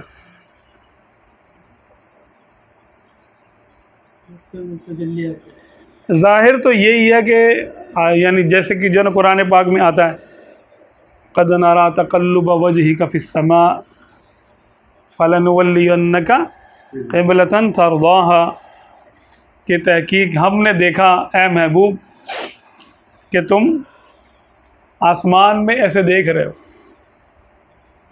सरकार अलैहिस्सलातु वस्सलाम जो हैं वो नमाज में आसमान की तरफ देख रहे थे। हमें मना है, हम नहीं देख सकते, हमें मना है कि ऊपर नहीं देखना, अंधे हो सकते हैं। फिर समा, ए महबूब हमने तुमको देखा कि तुम आसमान की तरफ देख रहे हो, तो तुम ये चाह रहे हो कि मैं तुम्हारा किबला तब्दील कर दूं, बैतुल मुक़द्दस से हटाकर कोई और कर दूं, और तुम ये चाहते हो कि मैं तुम्हारा किबला तुम्हारी पसंद का बनाऊं। फलनुवल्लियन्नका क़िबलतन तर्दाहा, तो ठीक है, हम तुमको फेर देते हैं ऐसे किबले की तरफ जो तुम्हें पसंद हो। काबे का नाम नहीं है, क़िबलतन तर्दाहा, ऐसा किबला, यानी यहाँ किबला जो है वो मौसूफ है, तर्दाहा ये सिफत है, वो किबला जो तुम चाहो, क़िबलतन तर्दाहा। हमारे आका सल्लल्लाहु अलैहि वसल्लम की पसंद को किबला कहते हैं। तो हमारे आका सल्लल्लाहु अलैहि वसल्लम ने किबला मुसलमानों के लिए काबे को किबला पसंद कर लिया, हो गया। फवल्लि वजहक शतरल मस्जिदिल हराम, ठीक है, तुम अपना रुख मस्जिद हराम की तरफ फेर दो। ज़ोहर की नमाज थी, 4 रकातों में से 2 रकातें हो चुकी थी, किस तरफ? इधर मुंह करके, जैसे कि हमारे यहाँ है ना किबला ये है ना, तो इस तरफ को रुख करके 2 रकातें हो चुकी थी। तो आका सल्लल्लाहु अलैहि वसल्लम को वही हुई नमाज में कि अब अपना रुख इस तरफ कर लो, काबे की तरफ, क्योंकि तुमको काबा पसंद है ना, तो हम तुम्हारा रुख काबे की तरफ कर देते हैं, ठीक है, कर लो। तो आका सल्लल्लाहु अलैहि वसल्लम ने अपना रुख नमाज में ही इधर कर लिया, ठीक है। तो अल्लाह तबारक व तआला ने किस इमारत को मुसलमानों का किबला बनाया? उस इमारत को जिसको हुज़ूर सल्लल्लाहु अलैहि वसल्लम ने ओके किया। मस्जिद अक्सा की तरफ रुख था, वो भी अल्लाह का घर ही है ना मस्जिद अक्सा, हाँ, नबियों का मस्कन है वो, नबियों का काबा है वो, नबियों का किबला था ना। तो आका सल्लल्लाहु अलैहि वसल्लम ने भी पहले उस तरफ रुख करके नमाज पढ़ी, लेकिन यहूदियों ने आपको ताना दिया कि देखो तुम्हारा अपना मज़हब है और किबला हमारा है, तुम्हारा किबला किधर है भाई, तुम तो हमारे किबले की तरफ मुँह करके नमाज पढ़ते हो। तो आका सल्लल्लाहु अलैहि वसल्लम ने फिर दुआ की, अल्लाह ताला हमारा कोई अलग से किबला होना चाहिए, तो वो कौन सा होना चाहिए? फिर आका सल्लल्लाहु अलैहि वसल्लम के दिल में आया, काबा अगर हो जाए तो क्या है। तो आप सल्लल्लाहु अलैहि वसल्लम को वही हुई, क्या बात है यार, सरकार सल्लल्लाहु अलैहि वसल्लम की पसंद पर ये काबा किबला बना है। काबे की इमारत या काबे का रुख जो है वो किबला बना है उम्मत के लिए। किस वजह से? कि सरकार सल्लल्लाहु अलैहि वसल्लम को ये पसंद था। अगर आका सल्लल्लाहु अलैहि वसल्लम किसी और तरफ रुख कर देते तो वो हमारा किबला हो जाता, फिर काबा हमारा किबला नहीं होता। बैतुल मुक़द्दस हम लोग जाने की तमन्ना करते हैं जैसे काबे जाने की तमन्ना करते हैं? नहीं करते ना। हाँ, शौक़ में किसी को शौक़ होता घूमने का, वो कहता है चलो यार कभी हुआ तो जाएंगे, देखेंगे, फिर मौका मिला तो चले जाएंगे। लेकिन जैसे दिल चाहता है यार हम काबे की गिर जाएं, चक्कर घुमाए, है ना, ऐसे हम जो है ना उम्रा करें, हज करें, किसी का दिल चाहता? अगर आका दो आलम सल्लल्लाहु अलैहि वसल्लम किसी और का रुख कर लेते यमन की तरफ, तो सारे यमन जा रहे होते अभी, पूरी दुनिया। अल्लाह देखो दुनिया को कहाँ फेर रहा है, पसंद की तरफ, पसंद की तरफ। तो किबले का जो किबला है वो महबूब का चेहरा है, पसंद है, पसंद ना पसंद है, ये आप देखें। अच्छा, वजह क्या थी इसके अंदर? वजह तो सरकार सल्लल्लाहु अलैहि वसल्लम को पसंद था बस काबा, कि इब्राहिम अलैहिस्सलाम ने वो अल्लाह का घर बनाया था ना। क्या है जी? इन्ना अव्वल बैतुन वुदिअ लिन्नासी लल्लज़ी बिबक्कत मुबारकत व हुदन लिल आलमीन, कि अल्लाह के निशानियों में एक निशानी, पहला घर। असल में अल्लाह तबारक व तआला ने अपनी पहली निशानी जो बनाई है ना, वो जगह थी वो जहाँ पर किबला तामीर किया गया, काबा तामीर किया गया। सूफी अकरम फरमाते हैं कि ज़मीन पर जो अल्लाह तबारक व तआला ने जब ज़मीन पर ज़िंदगी पैदा की, जब ज़मीन को बसाना चाहा, और जिन्नात से भी पहले, बहुत पहले, तो ज़मीन पर एक जगह को मुंतखब किया मरकज़ के तौर पर, और वहाँ पर हकीकत मोहम्मदी के ज़रिए हयात की एक तजल्ली डाली।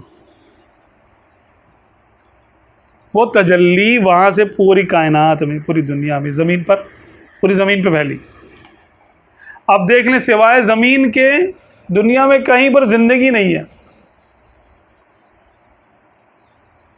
ठीक है, तो वो तजल्ली उस जगह हुई थी जहाँ पर खाना काबा की इमारत है।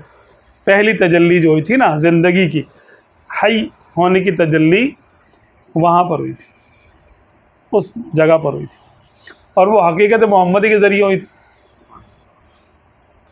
इसको सैयदी आला हज़रत रहमतुल्लाह अलैह ने इरशाद फरमाया कि काबा भी है उन्हीं की तजल्ली का एक ज़िल कहते हैं साए को।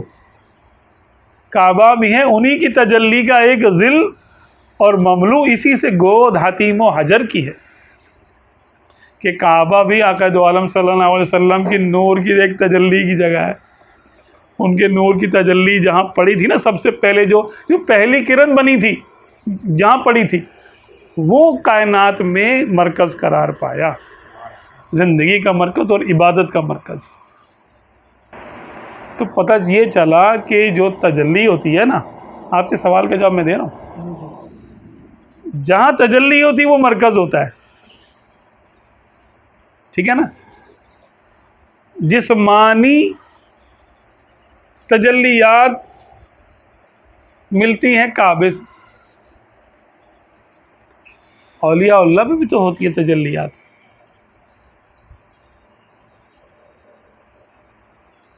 है ना, औलिया पे भी तजल्लियात होती हैं। अब हर एक का अपना पीर है, अपना शेख है। तो जिस्मानी काबा अगर पीर को करार दिया जाता, या किसी नबी को, आका दो आलम सल्लल्लाहु अलैहि वसल्लम को करार दे दिया जाता, तो आका दो आलम सल्लल्लाहु अलैहि वसल्लम कभी मक्के में हैं, कभी मदीने में हैं, कभी ताइफ में हैं, कभी कहीं तशरीफ़ फरमा है, कभी कहीं तशरीफ़ फरमा है। तो वो समझ लें कि एक समत मुतय्यन ना होती,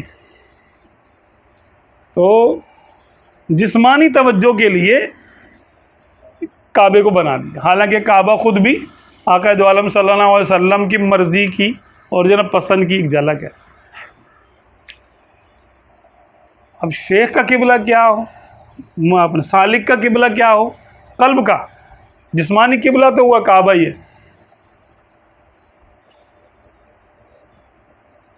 तो सूफिया किराम के बकौल सालिक का जो किबला होता है कल्बी मामला रूहानियत के लिए, वो उसका शेख होता है। उसको हर वक्त उसके ख्याल में रहना, चाहे नमाज हो या नमाज के बाहर हो। ठीक है ना, हाँ, ये नमाज में हो, नमाज के बाहर हो, उस पर तवज्जो कर सकते हैं। उस पर तवज्जो करेगा। भाई दिल की तवज्जो तो, दिल के मामला जिस्म से अलग है ना।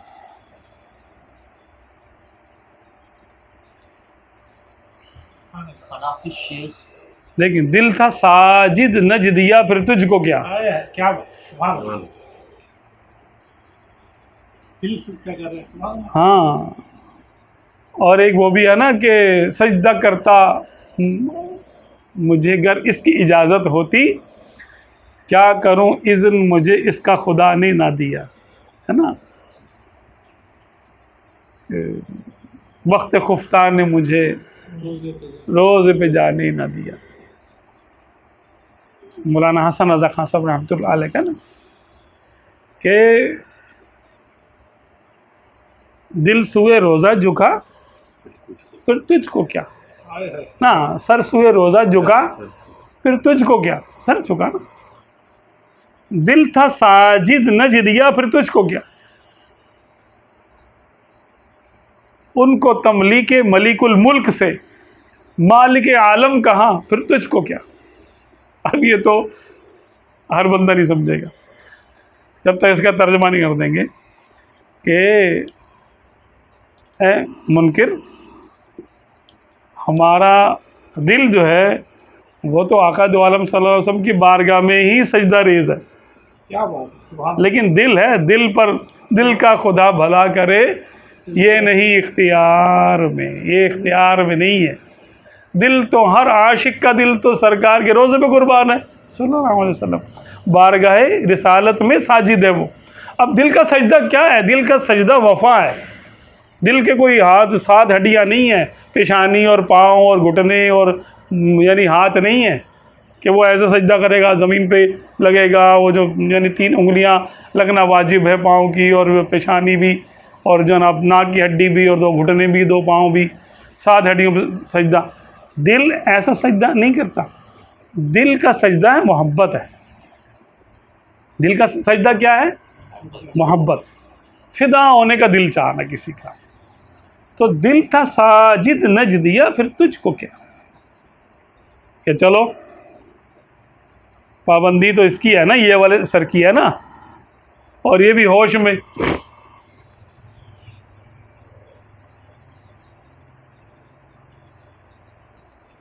होश में पाबंदी है ना। जानवर तो सजदा करते थे, जिनके कदमों पे सजदा करें जानवर, मुंह से बोले शजर, दे गवाही हजर, वो है महबूब रब मालिक बहर बर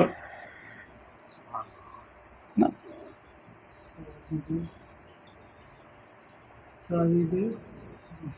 साहिबे रजाते शम्स शक्कुल कमर, नाइबे दस्ते कुदरत पे लाखों सर। तो शेख होता है दिल का क़िबला।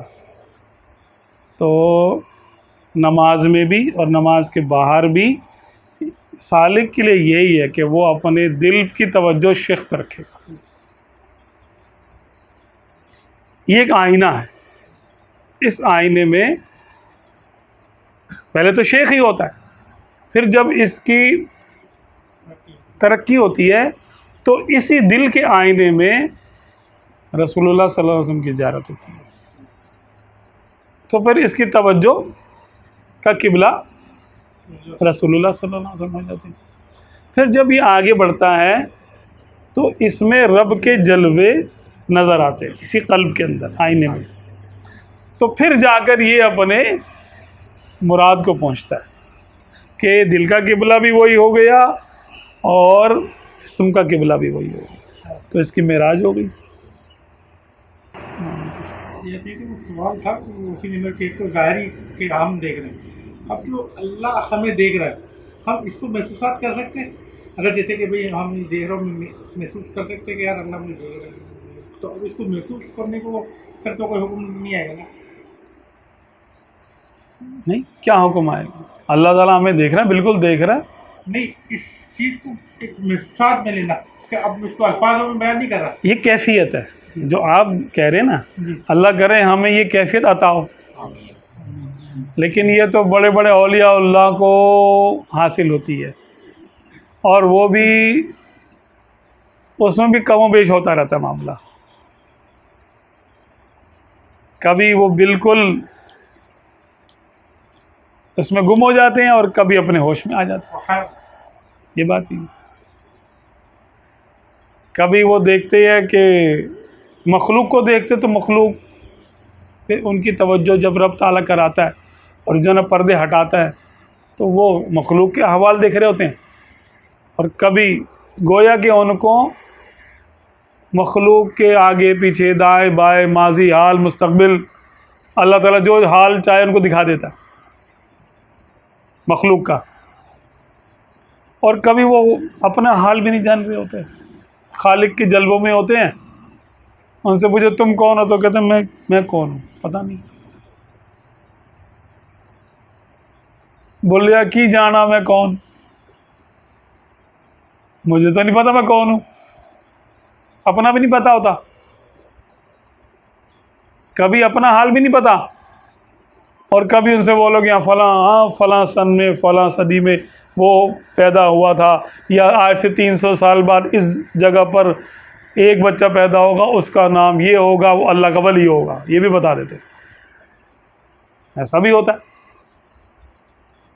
तो ये सब करामतों के अल्लाह ताला जिसको चाहता है, जो हाल चाहता है अता कर देता है। फनाफी शेख अभी आपने पहले गुफ्तगू में फरमाया था, तो फनाफी शेख होने की इब्तिदा कैसे हो सकती है? कैसे एक सालिक फनाफी शेख हो सकता है? आसान सा कोई तरीका भी? आसान सा मैं आपको इसका तरीका बताता हूँ। फ़ना है असल में ये है मोहब्बत के ज़रिए फ़ना होना। अब शेख से मोहब्बत क्या होगी?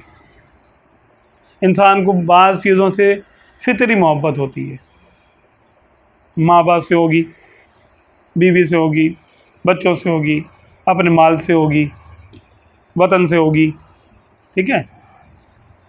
जो भी उसकी पसंद नापसंद है, अपनी पसंद से उसको मोहब्बत होगी।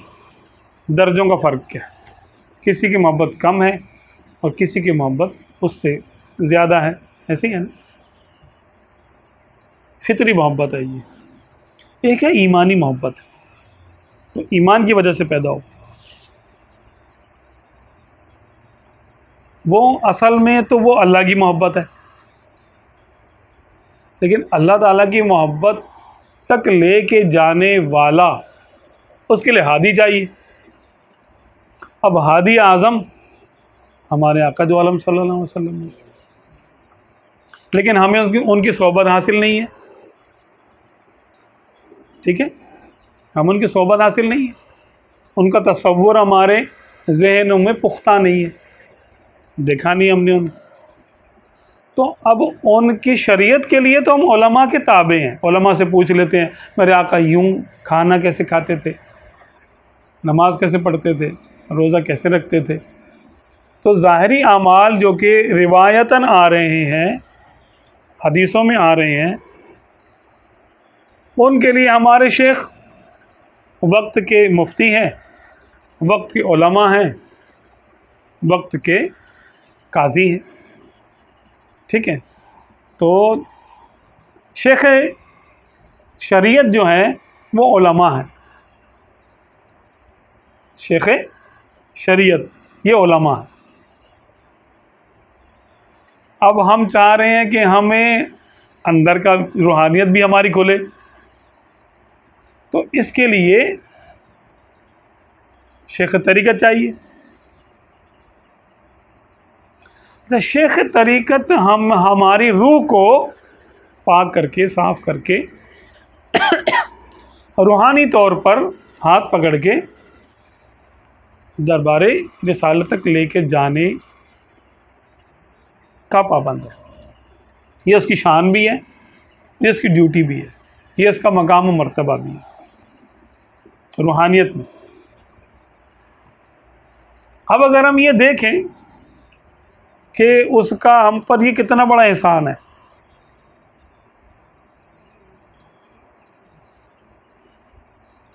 उसका हम पर कितना बड़ा एहसान है कि वो मेरी रूह को साफ़ कर रहा है,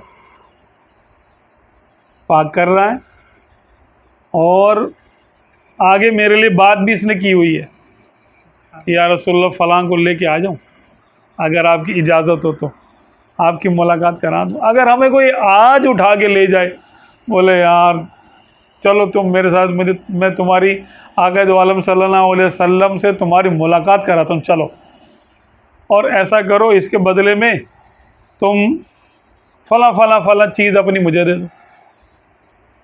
तो ऐसे आशिक भी होंगे जो बोलेंगे भाई सब तू ले ले, बस तू मुझे एक झलक दिखा दे, ले जाकर मैं अपनी आंखों से देख लूँ। हो जिसकी गुलामी में वो आका नज़र आए, फिर भी हम उसका एहसान ही मानेंगे, यार भाई शुक्र है यार भाई, आपका बहुत शुक्रिया, आपका बहुत, हमें वो शख्स अच्छा लगेगा। कितना अच्छा लगेगा।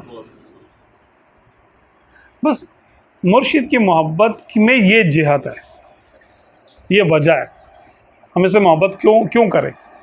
ना ये हमारा बाप है, ना माँ है, ना कोई लेन देन है, ना कोई मसला, कुछ भी नहीं है, कोई ताल्लुक़ वास्ता ही नहीं हमारा, बस ये कि मुसलमान भाई है, चलो इन्नमल मुमिनून इख्वा, एक भाई बंदी वाली मोहब्बत है वो, ठीक है, सब सही है।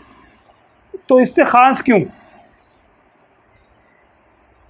अच्छा, फिर ये हमको आदाब मोहब्बत सिखाता है कि मोहब्बत करने के आदाब क्या है।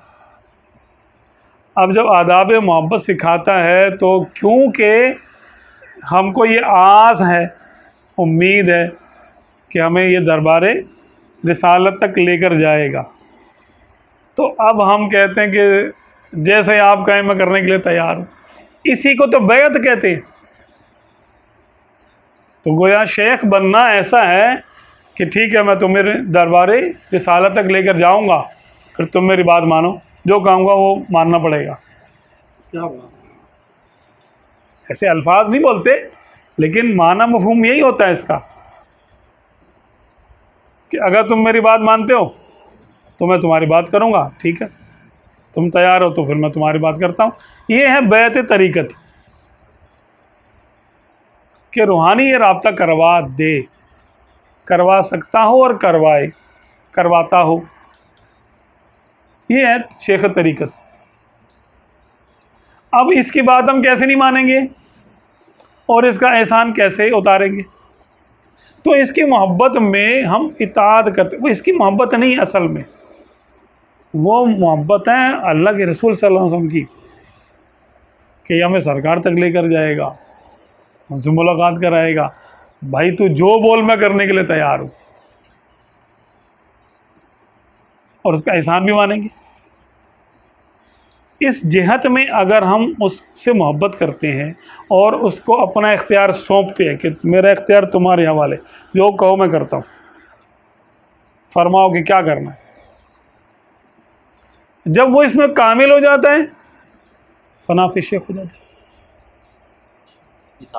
इताअत में कामिल हो जाता है, इताअत मोहब्बत के साथ इताअत में कामिल हो जाता है, फना फी शेख हो जाता है।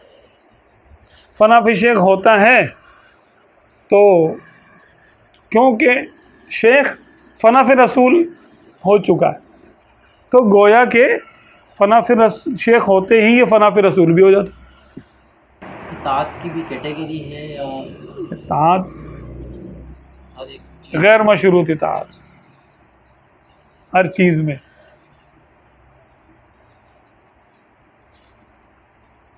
एक तो हुक्म की इताअत है ना, इताअत ही नहीं सिर्फ इसमें चाहिए, बल्कि इत्तिबा चाहिए इसमें।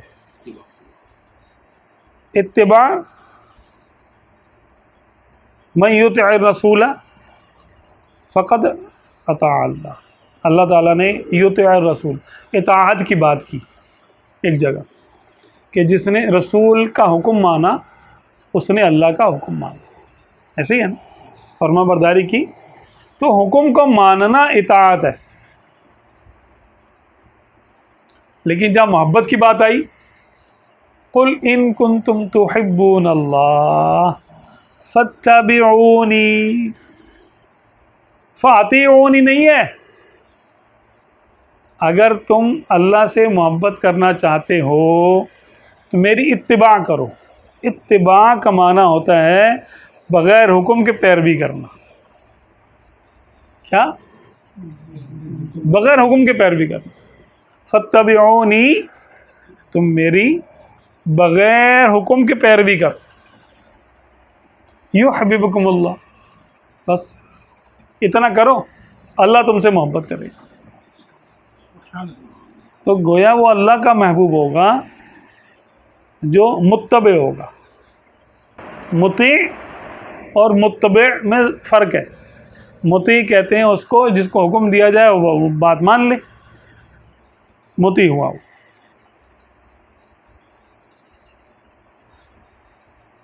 ठीक है, मुत्तबे वो होता है जो बग़ैर हुक्म के बात माने, जो मिजाज समझता हो, जो मिजाज समझ के उसके ख़िलाफ़ ना करे। अब मिजाज समझने के लिए ज़ाहिर सी बात है सोहबत ज़रूरी है, और नकल ज़रूरी है, और मोहब्बत ज़रूरी है।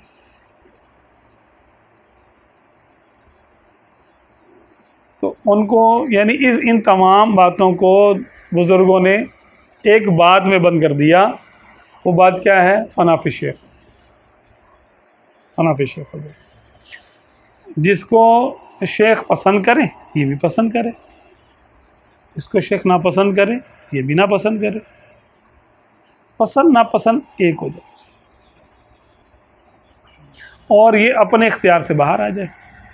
जब हुक्म हो, जब शेख का हुक्म हो, जब होता है तो फिर मुरीद के पास कोई चारा नहीं है, फिर वो उस हुक्म में आता है कि फ़ला व रब्बिका ला युमिनूना हत्ता युहक्किमूका फ़ीमा शजर बैनहुम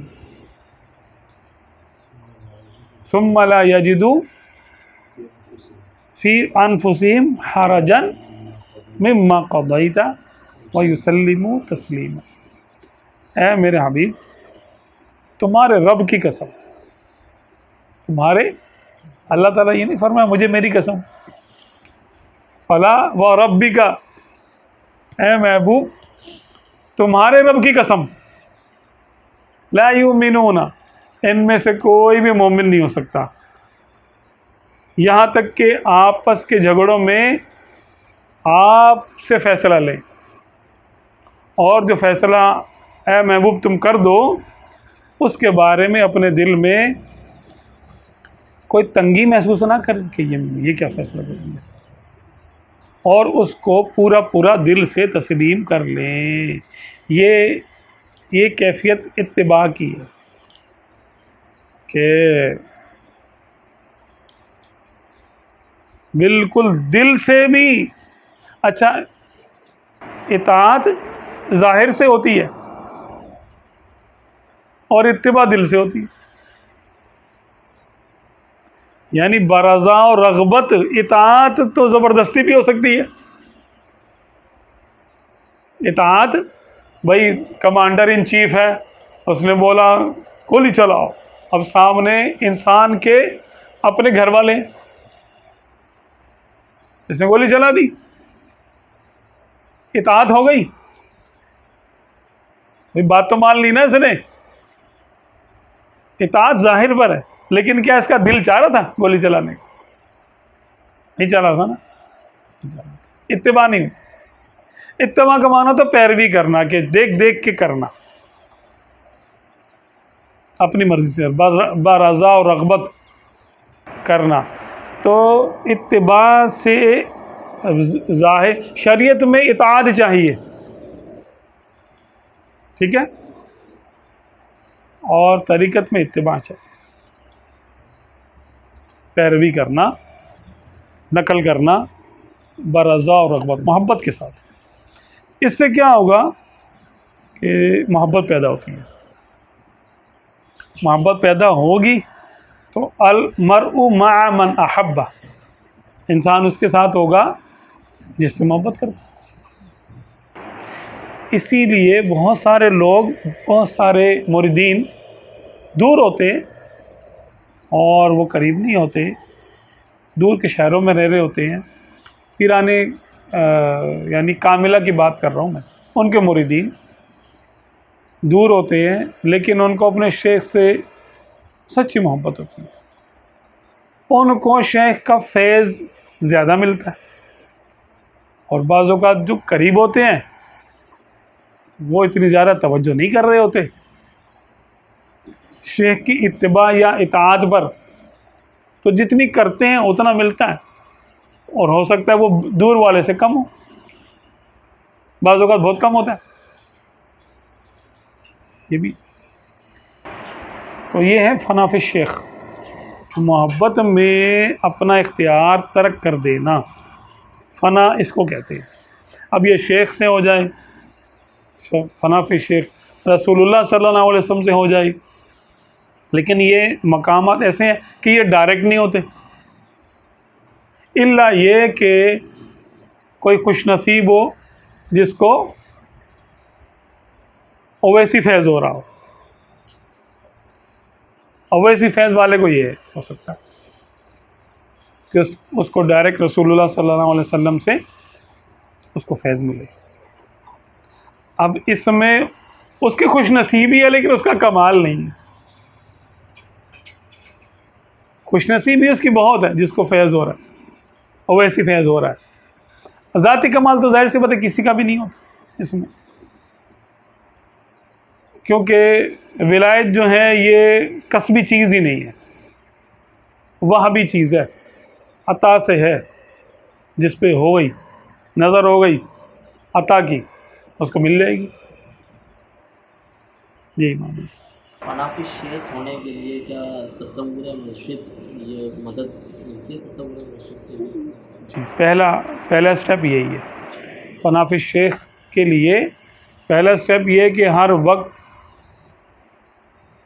अपने शेख के तसव्वुर में रहे, बल्कि ये समझे जो ख़ास तरीका है एक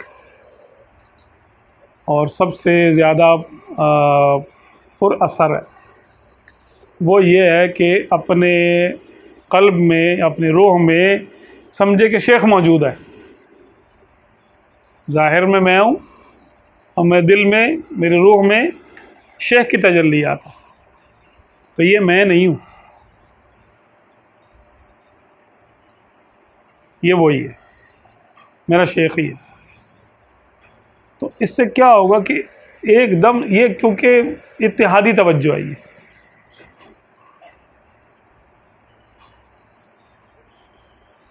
बहुत जल्द इससे में इंसान कामिल हो जाता है। और आप जब चाहें, जो चाहें, भले आप गाड़ी चला रहे हैं, भले आप कुछ भी कर रहे हैं, मतलब जिस्म मेरा है और इसमें फैज़ मेरे शेख का, बस आसान अल्फाज में समझ लीजिए। जिस्म मेरा है और रूहानी फैज़ मेरे शेख का है। गोया कि शेख मेरे अंदर जलवागर है, मेरे दिल में जलवागर है, ये समझिए। हर वक्त समझेगा तो हर वक्त जब तवज्जो करेगा एकदम से इसका यानी राब्ता इसका बहाल हो जाएगा अपने शेख की रूहानियत के साथ। और फिर आहिस्ता आहिस्ता आहिस्ता जैसे जैसे इसका वक्त गुजरेगा तो इनमें कमाल का इत्तिसाल हो जाएगा, क्योंकि ये पहले हम सिर्फ तसव्वुर करते हैं और तसव्वुर के बाद, क्योंकि हम रहने मादी दुनिया में, हमें रूहानी ताकतों का अंदाज़ा ही नहीं है, हमें नहीं पता कि रूहानी ताकत क्या होती है।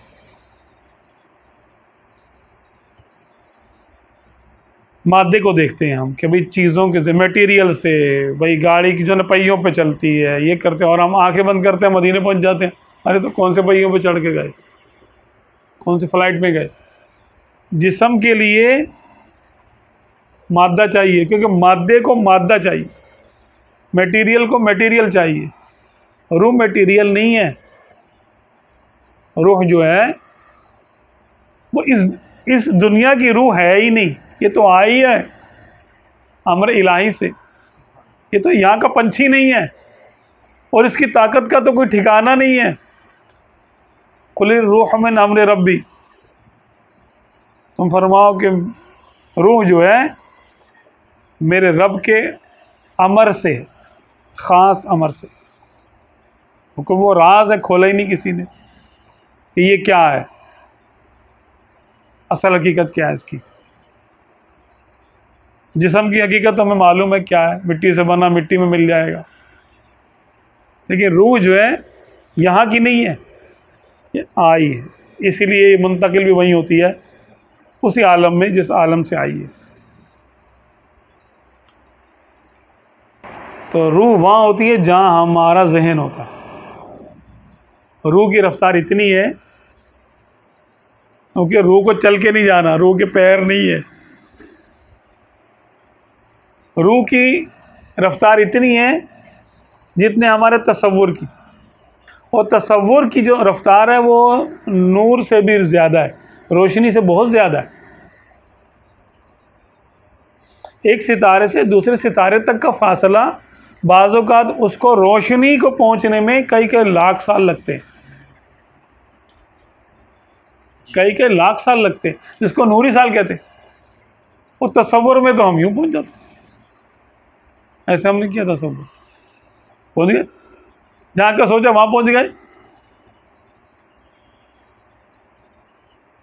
क्योंकि अल्लाह ने हमें इरादे की क़ुव्वत दी है और अपने सिफत इरादा उससे दी है। इन्नमा अमरुहु इज़ा अरादा शैअन अन यक़ूल लहु कुन फ़यकून, कि अल्लाह का तो शान ये है कि वो जब कुछ करना चाहता है, कुछ इरादा करता है तो फरमाता हो जा, तो हो जाता है, हो जाता है। उस इरादे से उसने हमें इरादा दिया है, और इरादा रूह का इख्तियार है। इरादा रूह का इख्तियार है। तो जब हमारी रूह इरादा करती है जहाँ का करती है, तो हम वहाँ मौजूद होते हैं रूहानी तौर पे। जिस्मानी तौर पे हम कहीं पे भी हैं, लेकिन रूहानी तौर पे हम वहाँ होंगे जहाँ हमारी सोच है। तो अगर हमने तसव्वुर कर लिया कि शेख की रूहानियत का मेरी रूहानियत से राब्ता है, कनेक्शन है, तो वो कनेक्शन हो जाएगा। ये नहीं कि हम कोई फेक चीज़ सोच रहे हैं, कोई हवाई बातें कर रहे हैं, नहीं नहीं नहीं, ये हकीकत हो जाएगा, हो जाएगा बिल्कुल। चेहरे का तसव्वुर में होना ये लाजमी नहीं। चेहरे का तसव्वुर इब्तदा में है, इब्तदा में है कि चेहरे का तसव्वुर भी कर ले।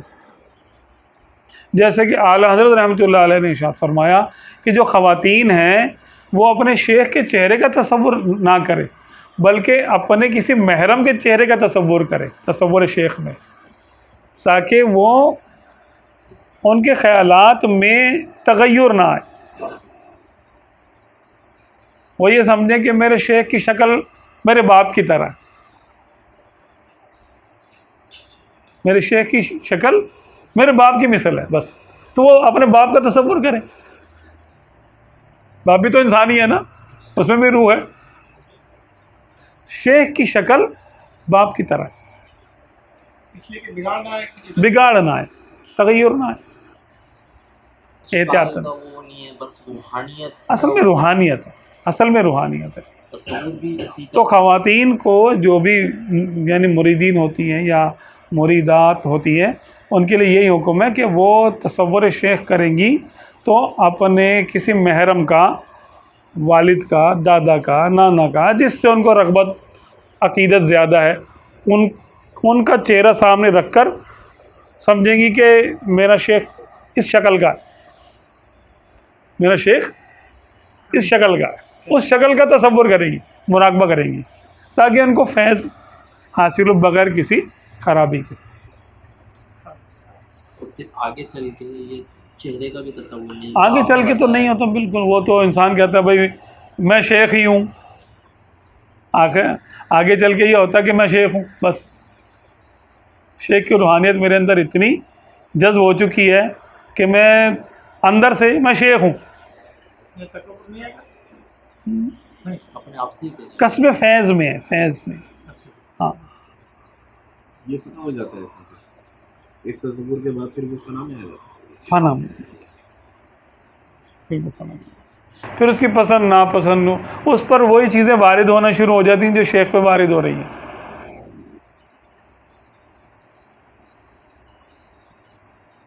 भाई शेख, बाज़ों का जो शेख कामिल होते हैं वो मुरीदों के ख्वाबों से मुत्तले होते हैं कि हाँ तुमने ये देखा ना, सही है देखा। उनको कैसे पता चल गया भाई? तो फिर ये भी पूरा पूरा हिस्सा अपने शेख के रूहानी मामलात में इसको भी हिस्सा मिलना शुरू हो जाता है। कनेक्शन है ना इसका रूहानी तौर पे। तो बस जैसे ये हमारा करंट है, तो तारें जुड़ेंगी तो ज़ाहिर से पूरा पूरा करंट आएगा ना। ये हमारा कहते हैं कि तसव्वुर शेख के लिए इजाज़त भी लेनी होती है। हाँ, तसव्वुर शेख के लिए अपने शेख से इजाज़त ले। ये तो आम तौर पे क्योंकि इजाज़त इसकी होती ही है, क्योंकि ज़ाहिर सी बात है जब इंसान पीरी मुरीदी करता है तो वो बग़ैर तसव्वुर शेख के तो मुश्किल है। हाँ, जो आम तौर पे सलासिल कुछ ऐसे भी हैं जैसे शाज़िलिया सिलसिला है, उसमें शेख नहीं होता बीच में, वो अल्लाह ताला का नाम अल्लाह, अलिफ लाम लाम और है, इसका तसव्वुर कराते हैं अल्लाह, इसमें इलाही से वो सारा फैज़ लेते हैं। हाँ, शेख नहीं होता बीच में। वो कहते हैं नहीं, बस कोई आदमी ना हो, लफ्ज़ अल्लाह इससे ही वो फैज़ मानते हैं कि इससे नूर की शुआएँ आ रही है, मेरे अंदर जज्ब हो रही है, मेरा जिस्म अंदर से बाहर से रूहानियत जज्ब कर रहा है और मेरी रूह जो है वो सरशार हो रही है, इसी नाम से। तो उसमें शेख का तसव्वुर नहीं होता। लेकिन कादरिया में, सोहरावर्दी, चिश्ती वगैरह में, इनमें तसव्वुर शेख होता है। तो जो ऐसा करना चाहे वो ऐसा भी कर सकता है, लफ्ज़ अल्लाह को रख ले अपने सामने और उसी का तसव्वुर बांध ले। कितनी देर करना चाहिए तसव्वुर? शुरू में फारिग वक्त पर रखें, फिर आहिस्ता आहिस्ता आहिस्ता उसकी मश्क रखें, फिर बढ़ाता ही चला जाए, क्योंकि इसके कोई हद तो है नहीं, जितना मर्जी कर ले, हत्ता कि ये फना फिर रसूल तक चला जाए और ख़ुद ब खुद चला जाएगा। तसव्वुर शेख समझ लें कि शॉर्टकट रास्ता है विलायत का, कि हमारा ताल्लुक़ एक ऐसे शख्स से हो गया जिसका आना जाना है। अब ख़ुद हम रियाजत करेंगे तो बहुत टाइम लग जाएगा भाई, कैसे पहुंचेंगे, और कोई हमें हाथ पकड़ के ले जाएगा, बात कर लेगा हमारे लिए, तो वो तो फिर बड़ी सादत की बात है ना, फिर तो थोड़ा टाइम लगेगा। ये मामला है।